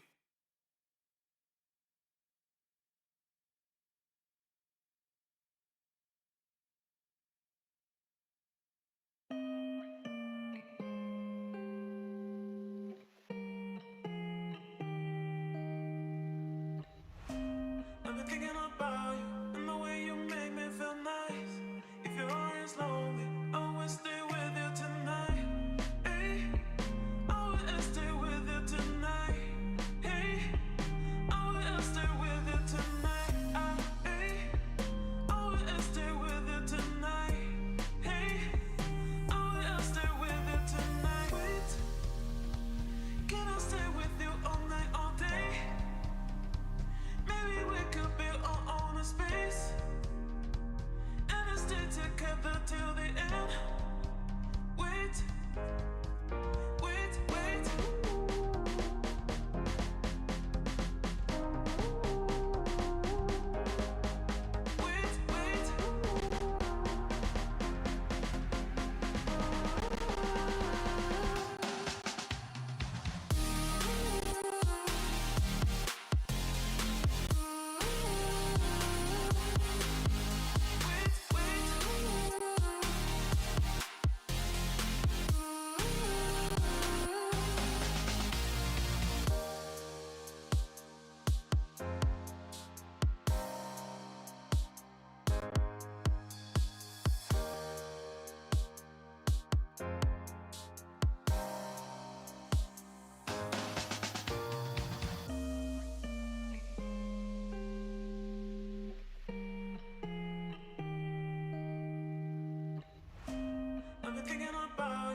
Welcome back, ladies and gentlemen.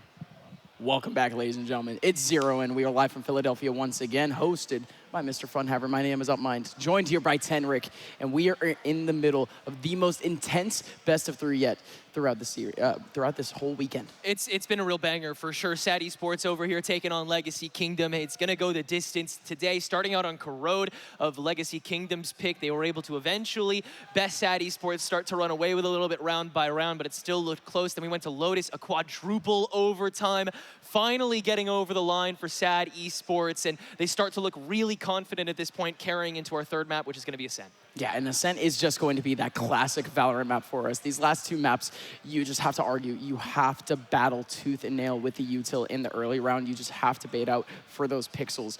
On Ascent, it does allow a lot easier for those early round interactions. It almost facilitates it really over off in mid, over in a main. At the end of the day, there's going to be some very pivotal points where in the first 5 to 10 seconds of a round, we could see a lot more action than what we saw simply on Corrode and Lotus. Yeah, I think that Sad Esports is going to try to take advantage of a lot more of these individual opportunities because of how good their individuals are, but the best individual so far today has got to be Jerwin, easily, for sure. On this duelist, he has been absolutely out of his mind, and on Lotus, he really got to profess himself, take a whole lot of space, and cycle through all of that explosive utility really beautifully. 173 average damage per round, and just so consistently at the front of things and always able to get away with more than he comes away with. The fact that he only has 1 KD is absolutely unbelievable in my eyes, because again, he has been that sort of guy, but again, you can see that in the FD stat. He has absolutely been the traditional spear that you expect from a duelist, and Jerwin, again, he has taken that role unapologetically. Basically every single round, it does not matter whether or not it is a slow round, whether or not it is a fast round, he is always going to be that first contact, and again, you just have to give it to Sad's system, Sad's preparation coming into this LAN, because at the end of the day, all 5 of these players, they can frag, they can be that backup option. It's just the game of Valorant just allows for that duelist to just be so strong. Every single first interaction coming from that duelist is just optimal. Yeah, on the topic of this role of duelist coming into Ascent, I'm curious on what we'll see from either the Jet or the Yoru, particularly for someone like Jerwin, how he's going to be able to manage that double-sided coin of still finding the moments where you can get away with aggression in the attack half while still managing your opping in the defensive half, because it's really hard to get your boots off of the ground in both of those respects. Momentum is so hard to hit on this map, and Sad, they've thrived off of it.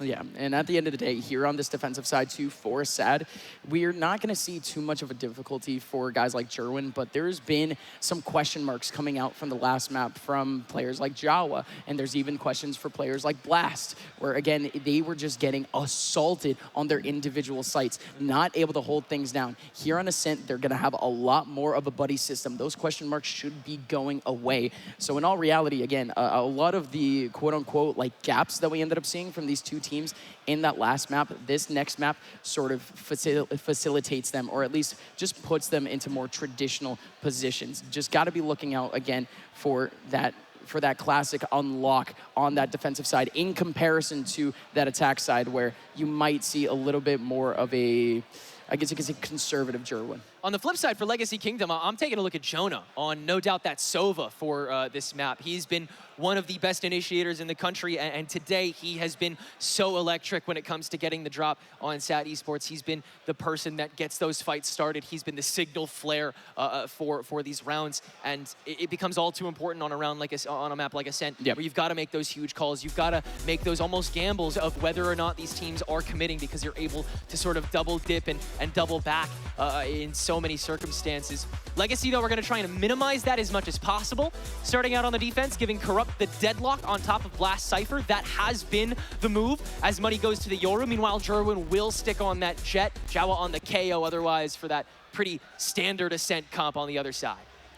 Yeah, again, for these teams, gonna have to come down to a lot of these early interactions. Gonna want to see if this Yoru really is gonna have to be that pop potential for this team, because you just don't have the flashes outside of the single paranoia on Tim. Once that paranoia goes out, you would like to think that investment is going to come in for the rest of the team. And also, just speaking of Tim in general, this has to be a big map for him. He's already been a big proponent in this series period, surprisingly, or not surprisingly, really, to some people. It's just going to be Tim on top of the leaderboard at the moment outside of the duelist. he is the third best player in this series so far. And it just has to show on a map where that movement is going to be so pivotal, where the individuality is going to have to be pivotal. But he does have a bit of a buddy system next to him over on A main. We're back into it. It's map number 3 between Legacy and Sad Esports. Sad going mostly over towards that mid side, completely uncontested. Legacy holding on to their sights. The map to determine which team makes it to the finals to play against the other opponent that we'll be finding after this best of 3. Camera already will spot a couple legs here from Legacy. You'll see the Sentis switch off of the way back CT hold, willing to again just let Sad do whatever they need to do until they drain everything and then fully collapse. Corrupt already taking a couple shots, maybe baiting a couple members of Sad forward and doing a hell of a lot of chip damage along the way. Jawa with the flash is going to let him get an easy toss, but Blast is able to get that sandwich himself, and Legacy Kingdom end up pulling a full pinch on CT to end that pistol. Yeah, we have not seen enough of Corrupt, and Corrupt in that game, or in that round, pulls off exactly what he's known for this team. Playing the objective, playing his life. He pulls in that first contact. And again, he does have a little bit of util over towards that mid side, but at the end of the day, he already delayed them enough just so he could just find enough of a gap to go back into spawn. But of course, his teammates already rotating in from A, already rotating back in from B to try to cover up that spawn area. Cheeky idea from Sad Esports to say the very least, but Legacy, they accounted for it. Certainly. And now Sad forced to go for the bigger gambles again. Legacy can fly a bit freer, and looks like Jonah's gonna get some free damage with these shock darts. Just toss him, why not? Huge shorty coming in from Derwin. Updraft is all he needs. And that's all it takes to gain the site. Blast was playing off key on top of the trap wires that were in the shack, but Sad didn't even touch that. They don't go through the outside at all. They don't look for a second contact at all. It's just the jet. Now Bao. He's gonna have a bit of a setup here. The rest of his teammates just tucking their tails. Jawa, what a nade, covering up the lane, but it's all Tim. Tim still makes it through the molly, and he's still able to get himself 2 kills. This Bulldog has to go crazy, and it is! Shondex somehow gets the last frag. The pistols combine, and we already have an upset in the second round. Holding down that lane like it's everything, and for that round it is, but how does Sad convert off of something like that? Let's listen in. Oh, next round. We'll go in on the next round on a listen. Oh, they did take that. Oh, my bad. Yeah, I thought they took pistol too. Correct. My fault. No, all good. No, this one's gonna be a little bit more of a predictable round. Legacy Kingdom coming in with pistols. That's a huge reversal though, taking that from Boathouse. I mean, that kill from Jerwin to start things off is everything. Legacy choosing to play that distance instead. It led to their downfall. The retake of B is so hard this early into the game. Just unbelievable that retake even works out at the end of the day, but here comes Shondex. Oh, the most difficult site, to be honest, in this entire game. I am contemplating Corrode a little bit, but at the end of the day, just the pistols, they weren't going to be able to fill in that lane because that site for utility, and now Legacy Kingdom, they don't really need the utility to establish themselves at this point. You don't see the Deadlock pulling up the cage over towards mid, and you see double manpower over towards Cat to try to hold things down for Legacy. The Outlaw acting as a shotgun, and Jerwin just has a double shotgun play. Unbelievable. Jerwin almost getting 3 kills with 3 different guns in the span of like 10 seconds. And Legacy Kingdom, as impressed as they are down. 2 players trying to go for a couple of picks, and it's just gone. Good stuff from Sad Esports, just establishing their economy really for the next 3 rounds. Yeah, and that's the kind of rush that you live to have in the beginning of a game like that, intimidating the defense early, just seeing how far you're able to springboard yourself off of pretty minimal util. Obviously, the gun difference doing a lot, but if Sad are very vocally boastful early on, then that could pay off huge. Let's see how they act into that in this next round, for real. Yeah, actually. Yo, let's just do... What? It's bugged. Yeah, I know it's bugged. Carter, you go in main now. Give me bomb. You're gonna do the default, yeah? Go in main. Give me the bomb. Hello? What? Yes. Sorry. What the fuck was that? I was talking to you for 10 seconds. Alright, say it again. What are we doing? Take a main, and then we're gonna default depending on what we see. They have all money. Corrupt is all money. I think he's gonna op mid. Yeah, I can He's gonna walk out. Okay, bet. No, I think someone bought it for him, Carter. Someone bought it for him. Oh, Yes, you're right. Yeah, there's Deadlock bought it for him. There's nothing in main, right? Can we request main? He has a cam here. Can you smoke cat? Standing ahead. They might come to A main request. Look out now, look out. Yeah. Smoke cat, dark mid. have no dart. I have no dart. That's off the mid. Wait, hit mid. He's bump mid. Just wait for my drone. Just hold and wait for my drone. He's gonna peek, okay? I'm gonna drone from deep. Or you can flash him if you want. Don't peek before drone. Don't not peek. Is out one. He's waiting. There's one. Jordan, we go up cat. Miss Jordan? Break this wall. No, Break this wall, cat. We should end an A split. No, end an A split. We end an A split, okay? Open out right now. Anything from sight. Help. Jordan, Take the gun. We're speeding up, boys. No mistake. Quit. I'm watching guys. Okay. You ready, Scott? Watch guys now. Straight up, boys. He's still nice. Nice. Let him keep it down. What happened? 30 seconds left. Player standing. Push B. Double mid. Spike planted. They're going hell, Sean. 1 HP, okay? my camp has You guys are good. You might jump down on this. Together, guys. You guys are kind of low. Start camp. Hard play time. Jordan, you're winning, okay? You can't die. You can't die. You play time, Jerome. Heard. Just sack me, Shawnee. Let me play first. I have dart. I go.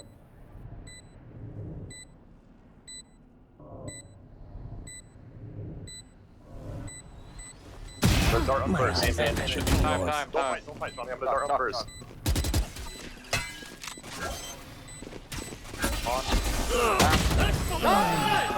Why the fuck are you sticking?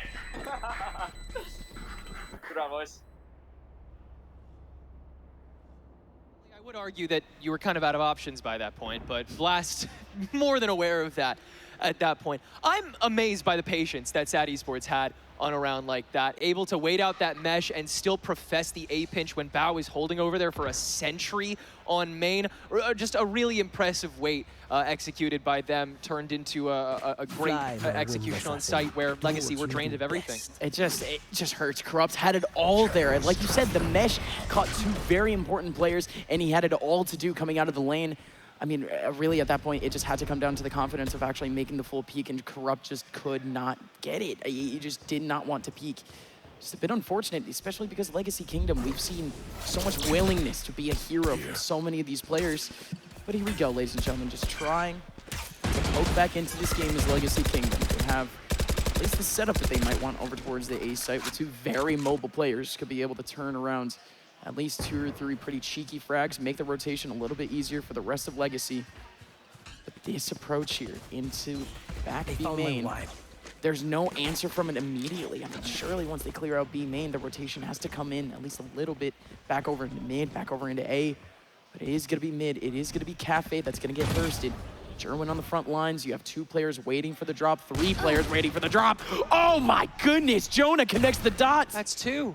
Immediately, Jonah picking up 2 headshots. There's still Tim going for more! 1 HP, 2 frags.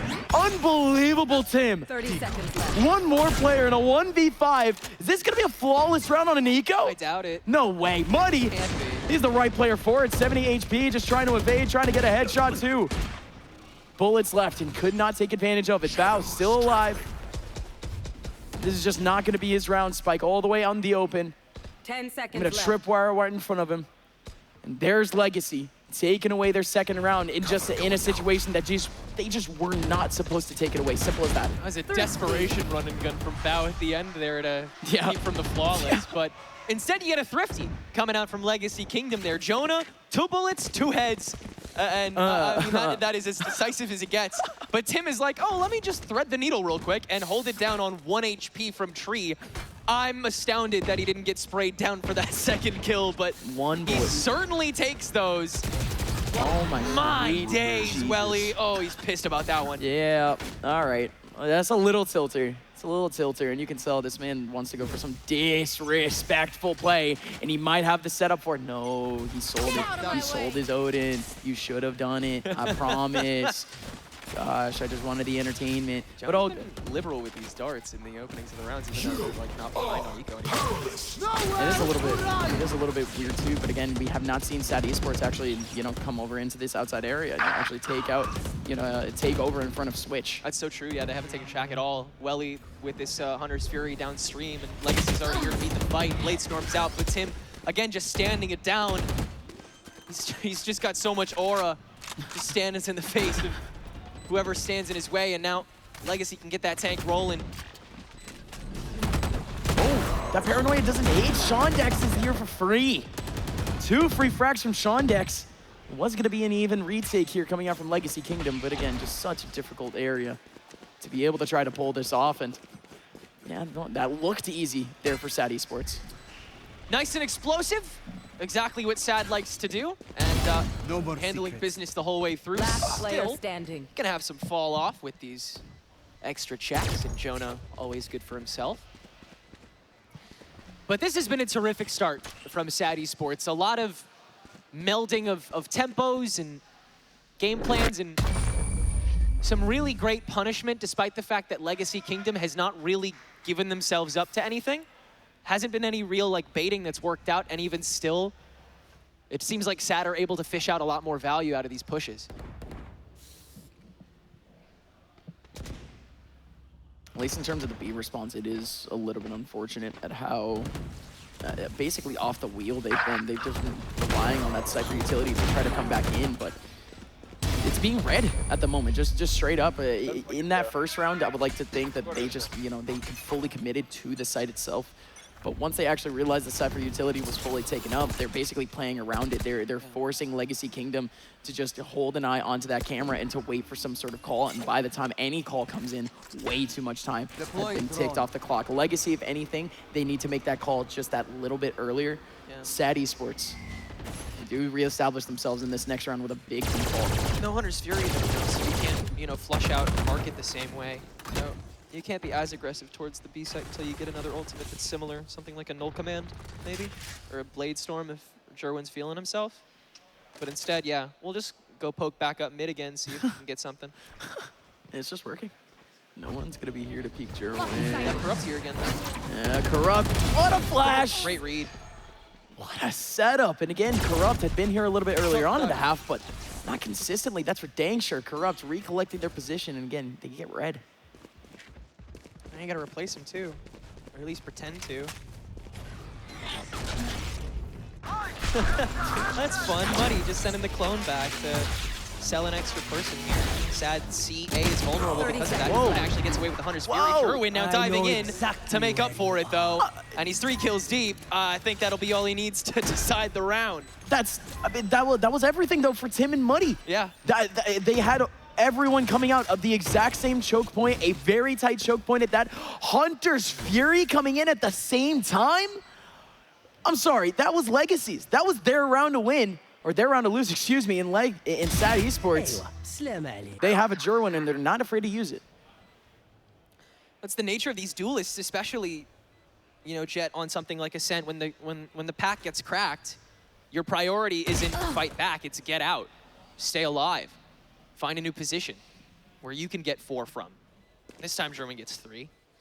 Able to just pop a little extra forward, get on top of everything that's thrown directly in front. And from there, Legacy will only escape with 2 guns, a couple ults on the table, and Sad Esports really starting to develop this momentum on this attack half. Again, finding the right time to explode, and in those moments where they've been conditioned out, where they've been counteracted, it feels like they always have an answer the next time they approach it.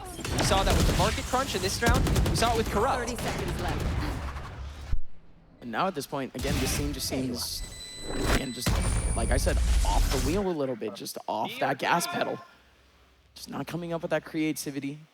But again, you're not getting the traditional peaks. You're not getting any presence back over towards A main. Over in mid, it's very obvious smokes. It's almost conditioned at this point in terms of the early util that they throw out to try to cover the lines of sight. And for Legacy, now at this point, it really just has to be a bigger change. Yeah, maybe the deadlock over in that mid side can't play as off the ball as they have been. Cannot be playing back over towards spawn the way that they have been. Or if they are, they're gonna have to need a little bit of support. They're gonna need maybe some Cypher utility just so they can confidently hold that back area and pivot if they need to. I'm not sure why you don't just stick Jonah back there instead. That's the classic way to do it, is stick the double Senti, is either split them or double up on B site and then have the Sova in the back to be able to enable both sides and come over with a recon dart with them whenever you need. Right. If you have Corrupt on this side, all you can really do is prevent the mid push from coming through, and like that delays time for the rotation. It's Sure. true. I mean, yeah. No, but like fine, right? keeps But them- that's only yeah, so much. It's making a molehill out of a mountain, and Legacy Kingdom they're now 4 ult deep, and Muddy isn't gonna get to use this because Jerwin fragged him out the gate. There's a real pile up going on here, and Legacy, there's, you know, a lot is going to waste at this point. They're starting to leak. Yeah. The win con gone too, but they still, of course, do have the guns to use. Deadlock's ulti is, considering how tightly packed everyone is, it's not going to be too bad just to launch out. But Legacy, they just have no aggressive ultimates right now. They're just waiting on these peeks in from Sad Esports, and the way that they've approached B, this is the right way to hold it. They've only had one player here on the B site fairly consistently. They've been holding somebody back over towards Arch at the same time. And this time, it's all just Corrupt with the shotgun over in stairs. This isn't bad. There's the approach. Tim and Jonah collecting the frags. Tim out of nowhere collecting that one. But here comes Jonah collecting his frag too. And it's all just working out. Technically, Welly and Shondex bringing back the round slightly, but the shotgun works out. And in fact, both players at the end there collect the frags for the defensive side. Finally, a site where that crossfire should be automatic. Finally, that crossfire comes out. Yeah, Legacy, I think they played Ascent to its strengths very well on that defense, just refusing to buckle. And you saw Corrupt just holding on to that annihilation at a moment's notice over on the B site, having the read the whole time. But Corrupt is not an aggressive Deadlock. He's an interceptor. And Legacy Kingdom as a whole on this defense for Ascent, they play as interceptors, willing to catch whatever is thrown at them and manage it when it's handed over.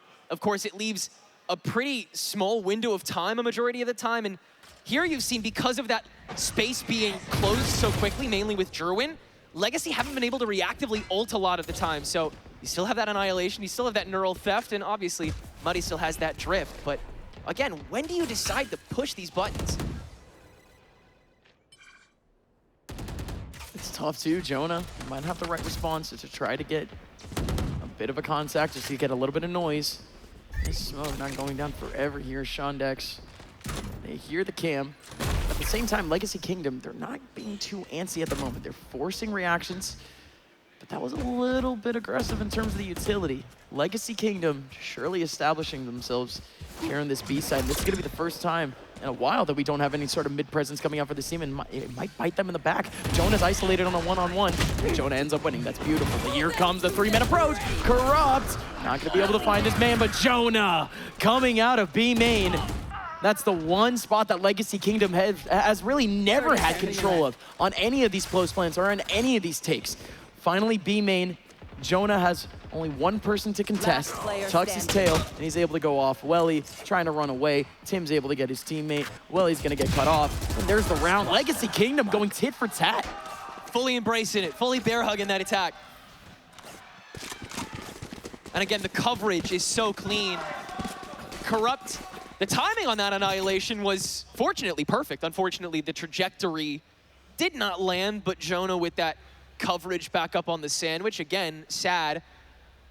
For a minimal moment, they lose that one extra off angle that's covering them, and it bites them in the back, forcing another timeout. How do we continue to manage everything in front of and behind us? How do we continue to counteract the positional advantages that we know Legacy Kingdom are going to be able to go for? The only reason Legacy are not swooping away harder with this defense is because Muddy is getting shut down early. If at any point he's allowed to drift, TP, flash in, Legacy Kingdom becomes so much deadlier. Yeah, it is a little bit situational when it comes to that, but at the end of the day, the early lanes have always been monitored by this team. Sad Esports, they've been giving themselves consistently a chance against any sort of aggression from Legacy Esports, and you can see that in the reaction from Legacy. Maybe in the first few rounds, they might have had a peek or two, even just going into the mains, but that's not even happening. The first contact isn't even happening. They're just letting all of this space basically get taken up by the attack side, and Muddy, I mean, of course, at some point, he's going to be like, oh, okay, surely I can do something in the early round. Surely I can get this team to an early 4-on-5. He just hasn't been able to even get in the right positions for that to happen. Sad, they've been slowing it down so heavily in the early round, but this speeding it up all the way. You do have a ping right behind the cage. Muddy going down to 36 HP. There goes the push. Shondex able to get the body shot onto Muddy. And just like that, Sad Esports are able to evade a whole lot of pressure from Legacy. Jonah going down immediately. What a trade from Jawa. Now this site's still not taken up just yet. The Cypher going for so much here. The ping is beautiful, but it's an even bigger kill from Jawa. One man in heaven. Tim could hold it all down. He could be able to get himself 1 or 2 here and really bring back the round, but that is just gonna be it for the round, surely. They've isolated the position here for Tim. Tim holding on for the flank, but Sad Esports, they've set themselves up for success here. It has to come down to a miracle here from Tim. First step out onto heaven again. Welly is quite low and already figured out, but given away, and the spray begins for Sad, with Tim only with 1 smoke and 1 TP in his pocket. No. Bow gone. He knows Welly's there. Is he the next line of defense, though? Do you fall down to health? 7 first? bullets! No! Jawa covers it. Sad's up 6-4. He accidentally jumped. A tough choke. But that entire round felt like a bit of a hiccup for Legacy Kingdom. Starting things out with Muddy deciding to go for that dimensional drift off rip. Trying to get some proactivity out of this ultimate when it's been sitting in his bank for so long. And yeah, he converts absolutely squat out of it. Poor guy only has 1 kill on the game so far. Unable to really make a dent.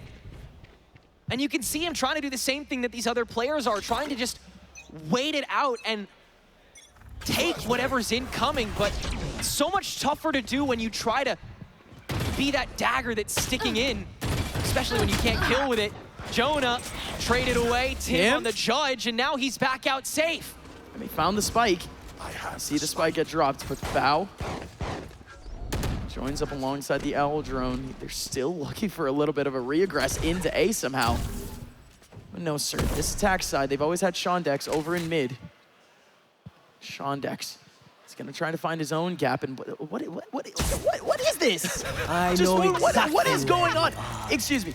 This Cypher just has all this util over in B. He has 3 of his teammates over on A. What is the gut call for him to rotate off of B? Let's not leave just yet, man. Oh, thankfully he comes back. Blast was all the way in the middle of his spawn, but now he's back. Now he can try to fight once again. I can breathe, I can see, I can fight. Blast trying to come out of the smoke. Not gonna be able to do anything purely because Shondex is still aiming for the outside of the site. This team has isolated everyone else other than Blast. Blast finally comes out, and Blast still has to do all of the work. 30 seconds left. The spike is gonna go down on the other side of the map. Blast, with this piece of information, he is gonna be able to maybe split the goalposts here. 1-on-1 with Bao. Planted. Oh, he's trying to cut off. Get He's trying to Welly cut off the man in heaven. He totally knows it. Oh, Welly goes away, still low on HP, but Blast, he has the right bullets for it. All he needs is 1. Just check for it, but he's still got to be slow to it, and Welly doesn't have to take that luxury holding on the line. That'll be the easy one. And a cam. The health pool was still always Legacy's. Blast just needs a chip shot. Safe on the peak. Man in hell, he's peeked out. The one way was beautiful for a second, but Blast comes out safe. He's looking for a headshot. Just a single bullet needed. Blast wins out the round, and Legacy on the back of the supports are making it through this half. A bullet goes both ways, and indeed, the scoreboard is showing far more of what Legacy can do than Legacy themselves. They have made cut after cut, but still, they're able to chip away. And in these past couple rounds, it's actually worked out despite the personnel advantage. It's forced the reposition, forced Sad to second-guess themselves. And how many times do we have to say, that is when they are weakest. Last round in this half for Legacy to make some sort of difference on the defense with this For double Muddy to Sem make a team. difference. This Muddy man has an op. Gotta find a way in here, man, to start this off. Yes! Hey! Come on! Finally, second kill from Muddy. And finally his first kill on the half. This man has been on top of this entire tournament in the FK department. Finally popping in, Corrupt. This is such a good position for the deadlock. He has some sort of support right behind him, but it's not incredible. Just pivoting at the moment. Sad Esports, they're so disconnected.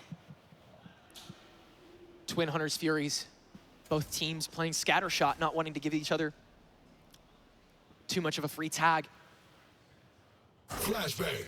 Corrupt, no longer able to babysit Tree as heavily as that mesh fades away, but the sonic sensor still covering the full crunch. That Sad is looking to go for Welly. Doing some digging! Whoa! 2 dry kills on the Hunter's Fury! And Muddy. Legacy has to act! And He's still up. Muddy with his second frag. Production telling me he's second in ACS, regardless of only having 3 kills. And he's still been putting in the effort in the early rounds, but Shondex finding Blast, trying to be a hero, and that's gonna be the site. B finally taken up by Sad, and what a difficult site to try to take back. They barely have anything to work with. It's gonna be Muddy with the TP to try to get a little bit cheeky here. But Jonah does have the util he needs. Double shocks alongside the recon dart. He's looking for an early kill just so he can focus his util potentially back in on site. He doesn't want to focus on Welly. Welly shows his eye, shows his face, does pull out a recon dart coming out from main. No certainty. And as Sad Esports, they tuck their tails. It's just a big mystery, isn't it? Muddy finds a pixel, but Shondex finds him first, and that's gonna be the half. Sad Esports finishes off the half the way that it had been the entire time, confidently. Switching sides. At that point, you're begging for the recon dart to catch somebody, but the B site provides enough for Sad to just placate. This goes here. But still, it feels like it should have been so much more dominant. It feels like Sad should have gotten away with so many more rounds.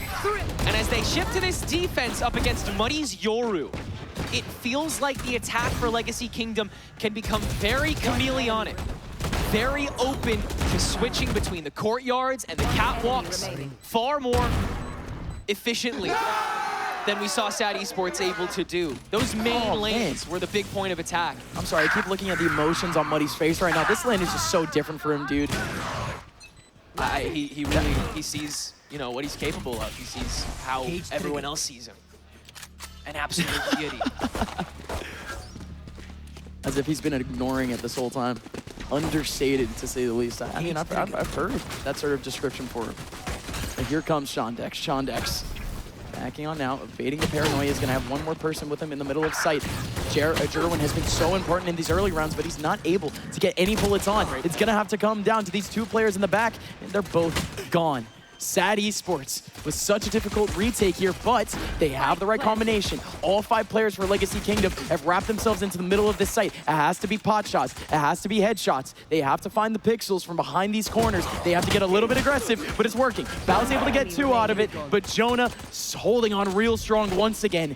2 kills immediately from Jonah. 1 player extremely low.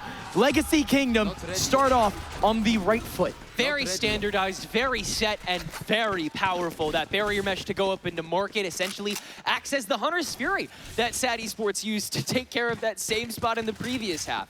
And at the same time, those shots taken in the beginning as well by Legacy Kingdom, they understand that they can take that bare teeth aggression because of the fact that they do have Muddy on that team. They can fake the potential presence basically anywhere they want to and use that to gain actual presence.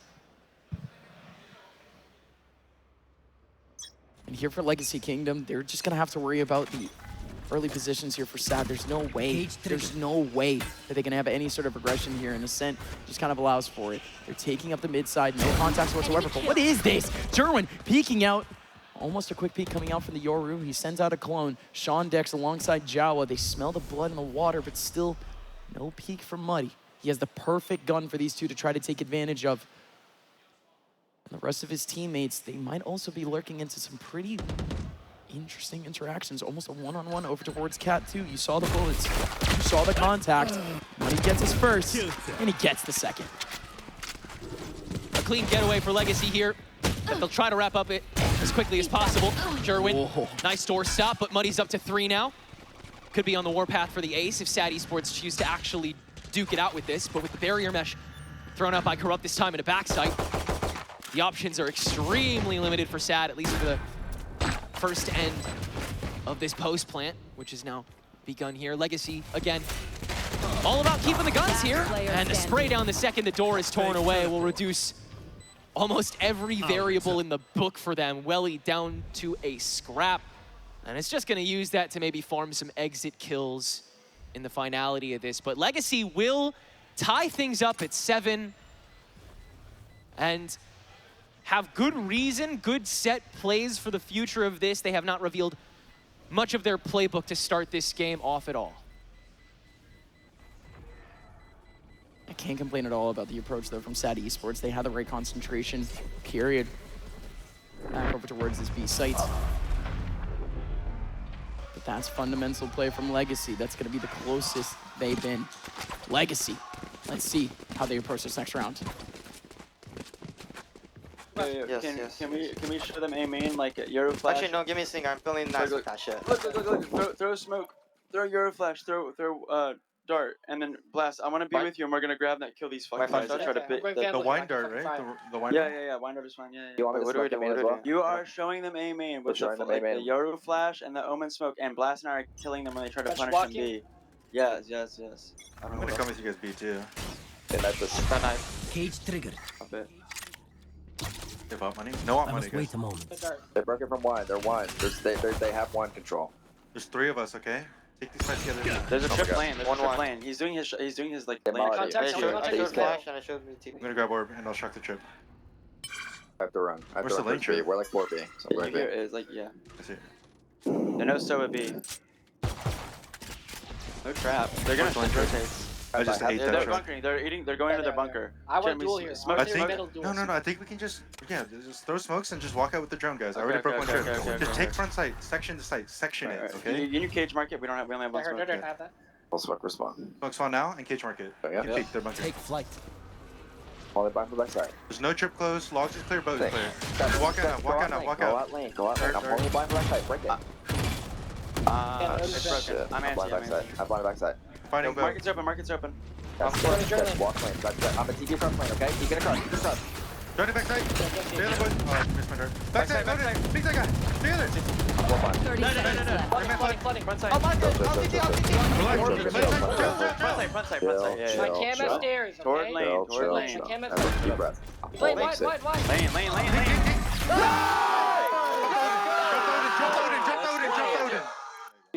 Jump freaky. Impeccable patience from Legacy Kingdom throughout that entire round, waiting out absolutely everything. And Sad certainly had a lot to offer towards that round. Welly's recon dart in particular, unbreakable from that frontline position. That was diabolical to slow them down. But even so, they cleared out that lane, got through that boathouse, and Corrupt fragged nice and quickly to separate that fight into 2. And a great idea, again, step by step, the owl drone low, trying to catch the trips. You had the cam coming out from the Cypher, coming out in short very quickly, just to see if anybody was behind that, and the Yoru immediately coming up behind it. You could see the cogs starting to turn for Legacy Kingdom here on this attack side. But again, that seemed routine. That seemed like something that they had rehearsed multiple times here. Legacy Kingdom still waiting to see on the rounds where Sad Esports can get off to a good start and force this team to react, force this team to adapt, because at this point, this has been all them in this half so far. Sad Esports not pushing the situation, but this might help a little bit. They were poking and prodding back over towards B main, potentially try to get one of those cheeky Jerwin headshots, but nothing for now. The rest of Sad Esports, the only thing they can do is hold on to these longer angles. Legacy Kingdom evading the headshots. They're staying with the buddy system. They're allowing for just trade after trade if anybody peeks, and that's exactly what happened. Sean Dex coming up, doesn't work out for him. Jerwin waiting for a headshot, beautiful from Jerwin. Jerwin looking for a whole lot more. Welly looking to help. Jerwin shifting around the wall, but it doesn't work, and Welly is behind. Really, oh my god, way too much of a cover, but he still ends up finding a kill onto Corrupt, 3-on-3. Corrupt a little hungry for that after the Annihilation found nothing, thought the road was way clearer, but now the Hunter Siri to reassess after that mesh fades away. Legacy Kingdom devoted to making sure that this round is the one to fully snuff the flame of Sad out as they approach these lanes. Bao, the first to approach up with this gun, but the sandwich again is clear. The attention mispaid, but the boathouse so clean, and Legacy Kingdom can hold on to 2 members, and now a 2-round gap. Scanning ahead. It's not like Sad Esports didn't have the right idea there. There was such a long time there between Legacy trying to get onto the site and the picks coming up from Jerwin. The rotations came in fairly quick. And again, you still just had every person from Sad Esports getting some sort of line of sight on these players from the attack side. Individual opportunities for Sad Esports to ultimately retake that round. Legacy Kingdom, they do evade the disaster, basically. And in this round, they're gonna switch things up. They're spreading themselves out throughout the map. They started out this half of the map trying to stay unshaken, trying to stay stalwart against this offense, but Legacy Kingdom quickly put the heat under their seats. And Sad is felt the need to move Bao. holding down steady, A. holding strong, Omen for Omen, and now Jawa having to just drain out a little bit of extra I's and T's. Jordan's gonna hold it all up from the mid side, but he backs out actually trying to support A. They blossom out so quick. Just about a minute left in this round, and we're basically seeing the same setup from the beginning. And Legacy realized that they're shifting the Euro back over towards the mid side. No TP. Okay. Nobody wants mid. There's no smokes free, so everyone's just taking the one swing fights. So he's gonna take the quick B route, just in case this interaction over an A mad influential here because of that dimensional drift. I mean, that is the in here for LK. Right. He can get into the site now, just trying to make a bit of an impact. Oh, he drifts over into mid. Oh, it's so cool. Oh, wait, hold on a minute. Going right into the middle of spawn. Jerwin does feel the presence. He's trying to follow him, trying to get back onto site. It's all on Jawa. Jawa gets nothing. And the player in heaven forced to peek the Yoru. He's completely off the peak. Sad Esports, they've been taken off the objective. Legacy Kingdom, they just made that so much easier just off of a single ulti, a single TP. Here comes the retake though. Sad still with a major opportunity. Muddy! Making it all happen again! One hell of a tapestry that round from Legacy Kingdom. From the TP on the drift into mid when you knew that was the most vulnerable spot for anyone except him, manifests it into one of the quickest B pinches or A pinches you'll ever see on this map. He could have gone either way though, really. What a setup. And then Money to turn around, that was absolutely unreal. The stack switching up, and then not to mention that timing from Corrupt's mesh on top of Heaven as well. Again, so preventative the whole way through with this double senti. And yeah. Style is gonna have a lot to say about a round like that. Multiple legs in which you could have played damage control, and Sad couldn't hold a candle to it. Jawa couldn't hold for any time. He held himself way too outside. I mean, of course, he was still depending on his jet that was still over towards the Heaven side, but at the end of the day, he still had more than enough time to get himself into a safer position, back over into sight, and delay for Jerwin to just get back into Heaven and split the attention between the two players, split the bullets. But that just did not happen. Sad Esports, they just got played with entirely that last round, and mentally, this tactical timeout could not have came at a better moment. And as it concludes, Sad are desperate to find their footing here on defense. 5-round streak so far for Legacy Kingdom with no signs of stopping. An endlessly decisive cycle of set plays that has led them this far, 3 rounds away from the grand finals. Jerwin's looking to stop all of that. He's got the updraft. He's got the knives. He walks into one. Nobody else is right behind him to try to take advantage. And I'm just shocked. Jawa, he's over in cap potentially with a flash potential. Could have blasted that over the half wall, but he didn't want to peek over towards that mid side. Sad Esports, not with the right combination, but they still get the right kill. They end up taking away the Omen. That TP could have been a bit cheeky. Legacy, though, they're resetting themselves. They go all the way back towards spawn. 3 players rotating in. This Omen does expect it, and they hear it. Bow with only a Sheriff, but that's a perfect angle for him. Only gets the one, but that is more than enough here for Sad. They're still evening up this round, 3-on-3. Again, it's a feeding frenzy, but not enough of a meal to justify anything further. Legacy, they have to stick to the plan.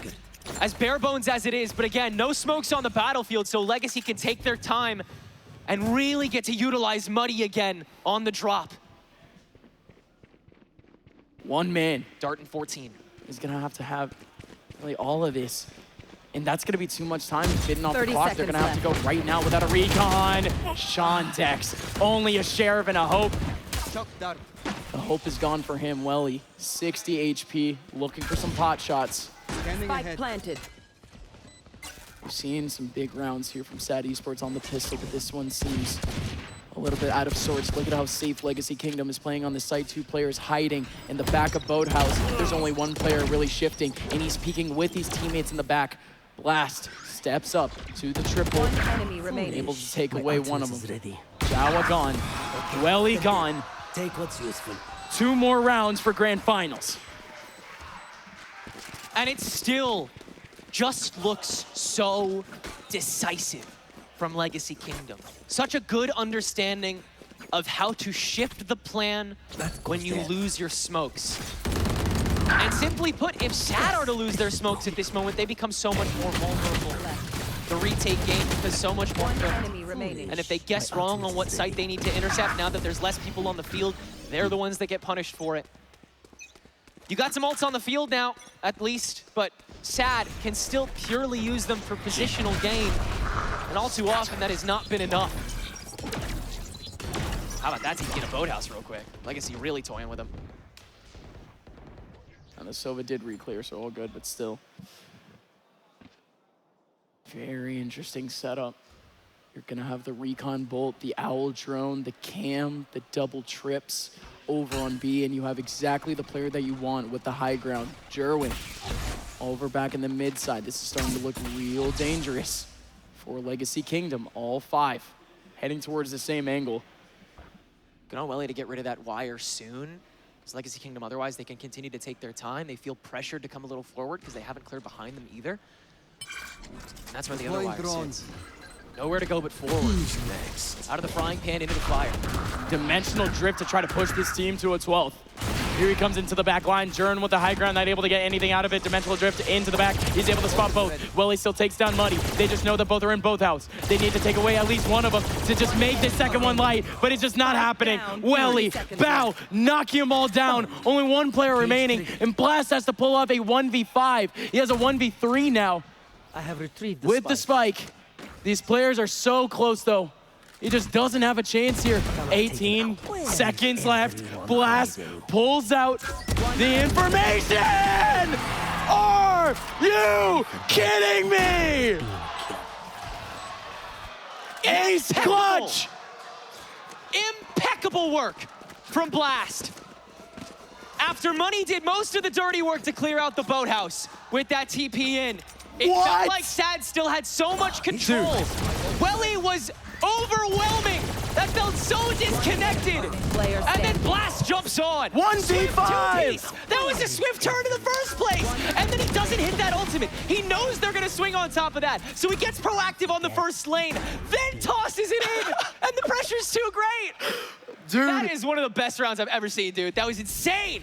Legacy making moment for the Legacy Kingdom. Oh my goodness, 12-7, 1 round away from grand finals. That's how you do it. Blast, humbled in the last map. He got targeted. His site specifically targeted. The entirety of the last map, he got humbled. Now back with wind in his sails. Mudkip looking for a one-on-one, but that's Jerwin being Jerwin once again, doing what he does best. Isolating the battles. Welly in with a Hunter's Fury, and Legacy, without facing a single contact, has already gone down to 2. SAD understand they need to play as preventative as possible. If they can kill opponents without having to see them, so be it. Especially with Jawa continuing to play so close. With that knife gone, they confirm the next potential position, and Bao has been able to hold here in wine the whole time. Now finally skirting the smoke, but he's still able to manage, and SAD retain their 5. What a response so far from SAD Esports. The round's still far from over, but Jonah 6 just doesn't have the interaction. Spike down. SAD Esports just getting back into this game. What a way to do it. Blast, no, he doesn't do it again. He just doesn't do it again. He just doesn't do it again. You just don't. You just don't. All good. 4 rounds to go still. 4 rounds of slack that Legacy Kingdom boast to get them to these grands. And with SAD still treading water economically, it is not exactly still a fair fight. That ult cycle is segmented and will not get them all the way to regulation. Meanwhile, Legacy Kingdom seems like they can grin their teeth and bear it, thug it out until they have a better ult pool, and at the very worst, 12-11, they're able to save face. Oh. Uh-oh. Let's see if we can get game feedback, but it doesn't look like the round is currently going. Legacy. Yeah, we'll need to take a... Are they going to be pausing? Yes, okay. Yeah. We do have the technical for it. All right, we're good. We have a player crash. So we're good. Well, not sweet that there's a player crash. Well, it's sweet because nobody made any damage. Exactly. Yeah, that's true. We don't have to. We don't have to be like, hey guys, we're so sorry. We have to restart the round. We have to question the integrity and everything. Yeah. That's good. Yeah. If there was any damage, they would just keep it going. Which is... Anyways, we get a moment to breathe, to zoom out. What a start, dude. Hey, listen, what time did we start today? We were talking about like, oh, yo. They're playing Crazy Frog. They got some crazy music, some crazy vibes going on for some guys playing at 10 a.m. in the morning. Yeah. It is almost 3 p.m.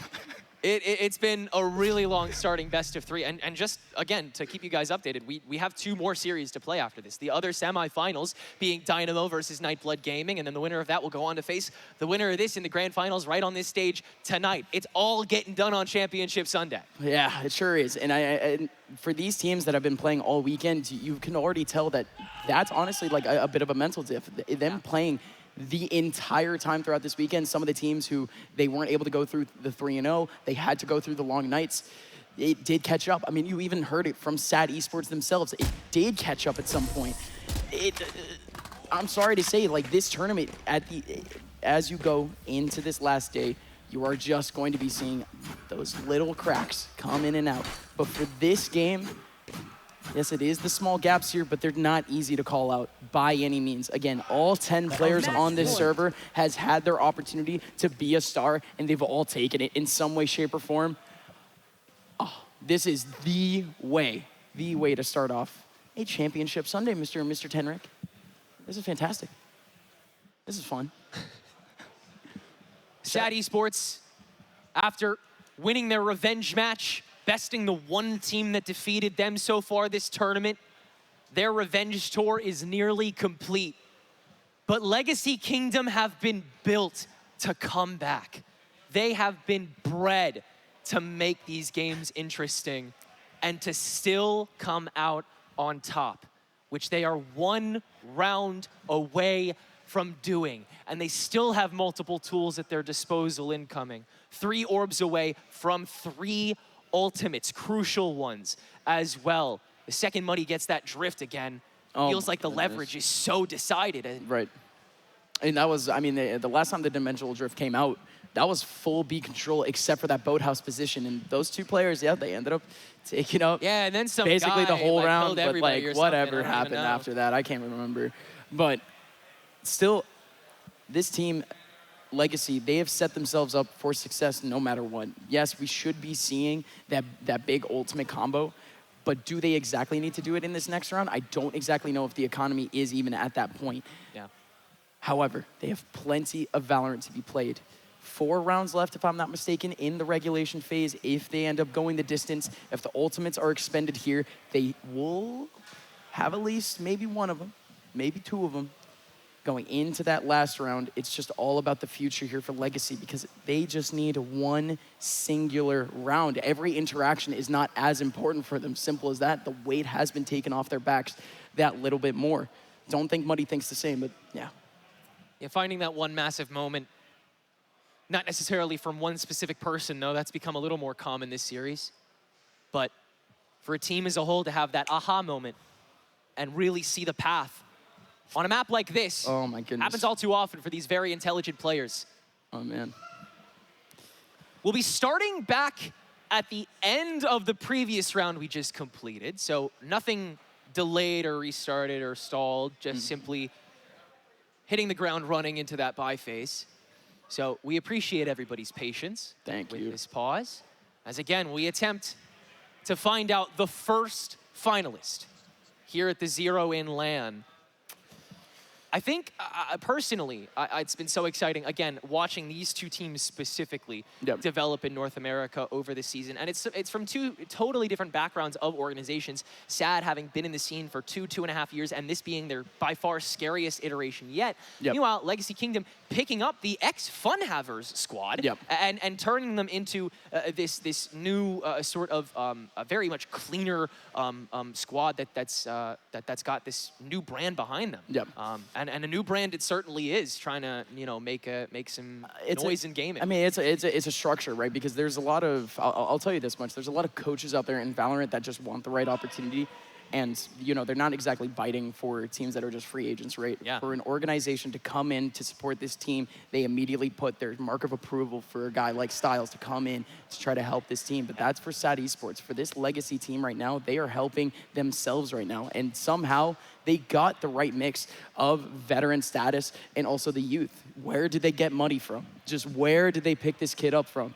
But you already know for a fact where they picked up Blast and where they picked up Jonah 6. This Legacy team, again, like you said, bred for this type of moment.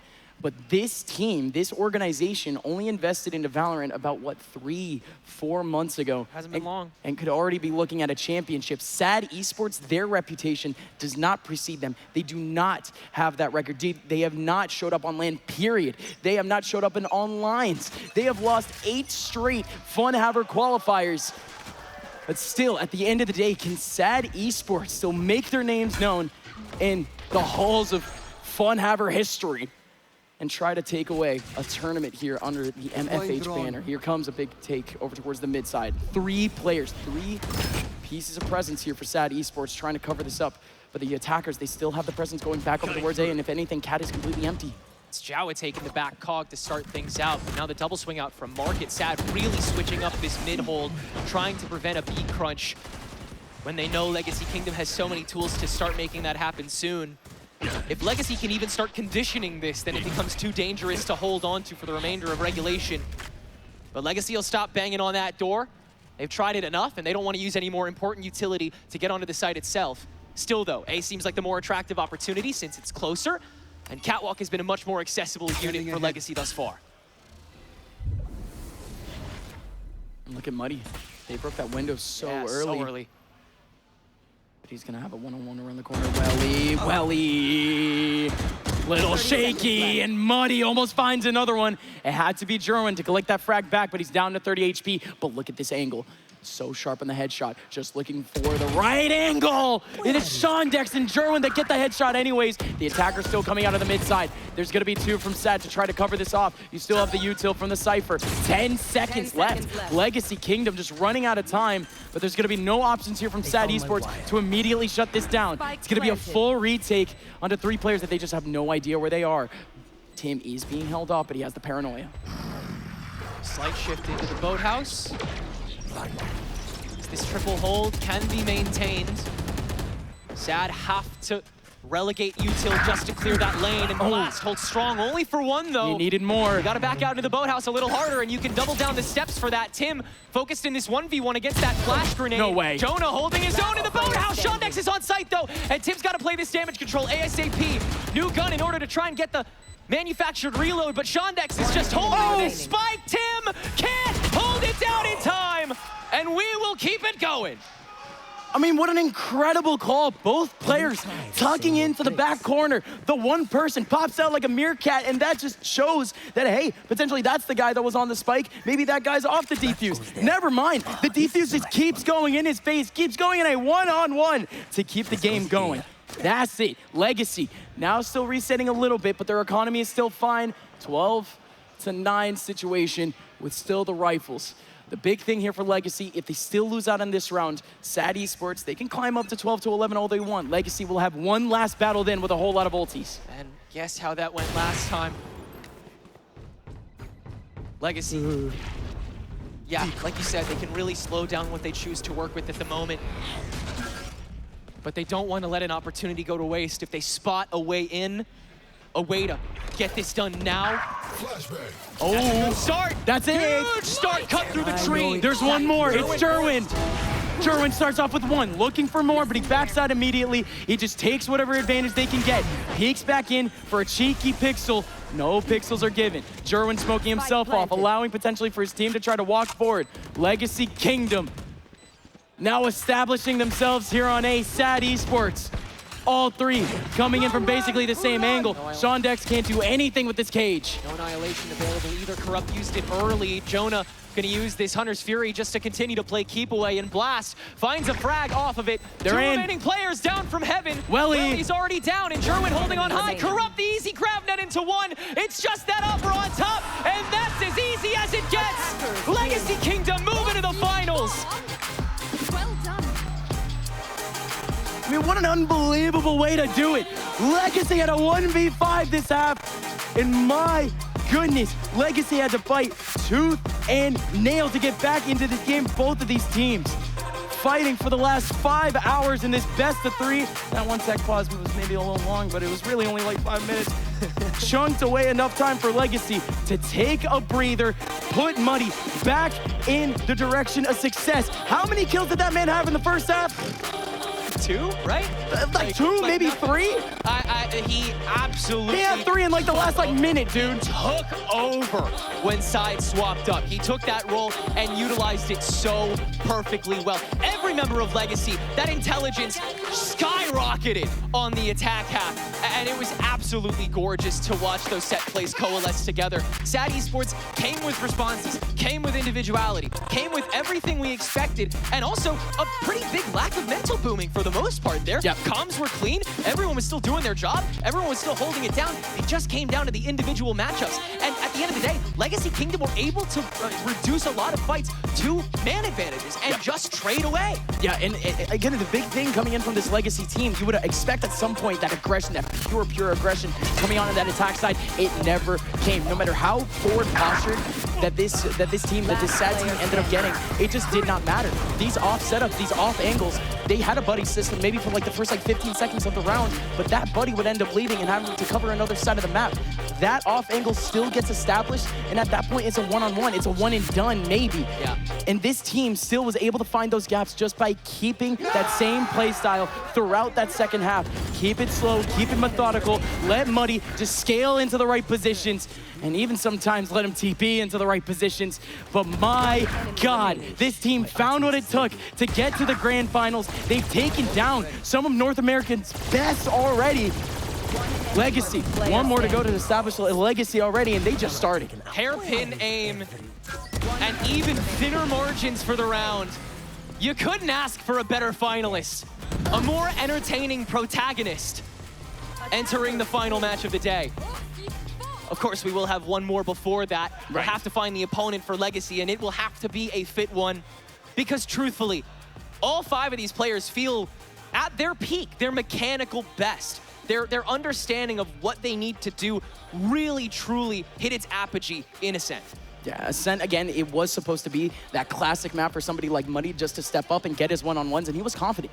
Almost every single round within the first 15 seconds, he was getting into an interaction and just getting dusted for it. That has to boom them. Like, again, the fact that Muddy, this is his first time at a real organized LAN for himself. He might have played individually, but with a team like this is his first time stepping up to the plate. Right. And he has been able to just turn into that quote-unquote LANimal that his teammates were absolutely begging for. And ladies and gentlemen, we have the stats. Yeah, I mean, I can't imagine that it's not discouraging for Muddy to be as enthusiastic as he is, but it certainly helps that he's getting some stuff done in the kill feed. Made it up to 14 by the tail end of that game, but hey,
0 in. Money, I'll go ahead and start with you, just because I feel like your shift has been kind of the greatest here at the LAN. The rest of your team is saying that you have really shifted, your personality has really come out of your shell. Do you feel like that was the same here on stage today? It seemed like you were still pretty excited. Yes, I was very excited, especially Tim. He helped me get excited during the Ascent game. I was kind of not doing good, and Tim brought me back. That's great to see. Yeah, Tim, you know, I spoke to Blast earlier about how you're more of that energy core for the team, especially after, you know, that early performance coming out from, you know, Muddy, or really any point in which you guys were struggling when that comeback was, you know, in the works. How were you able to sort of bring everyone back down to earth? I mean, specifically to Muddy, I just told him how much I believed in him. I mean, he's such an amazing player, and I've seen him just do amazing things over and over again, and I knew all he needed was just a little bit of encouragement and a push in the right direction. So, in my opinion, Muddy's him. He's always going to be him. You know, that rough start doesn't mean anything. He's the GOAT. Well, I'll ask the GOAT one more question. Muddy, out of the 2 semifinalists, is there anyone you'd prefer to take on? I would like to take on MVG. Tim, same? Yeah, I'd like to take on MVG. I got to put down Kumi. We'll establish some rivalries momentarily. We'll figure out who those are. So much more to learn about Legacy Kingdom. I'll leave you guys to that coming shortly after. NBG.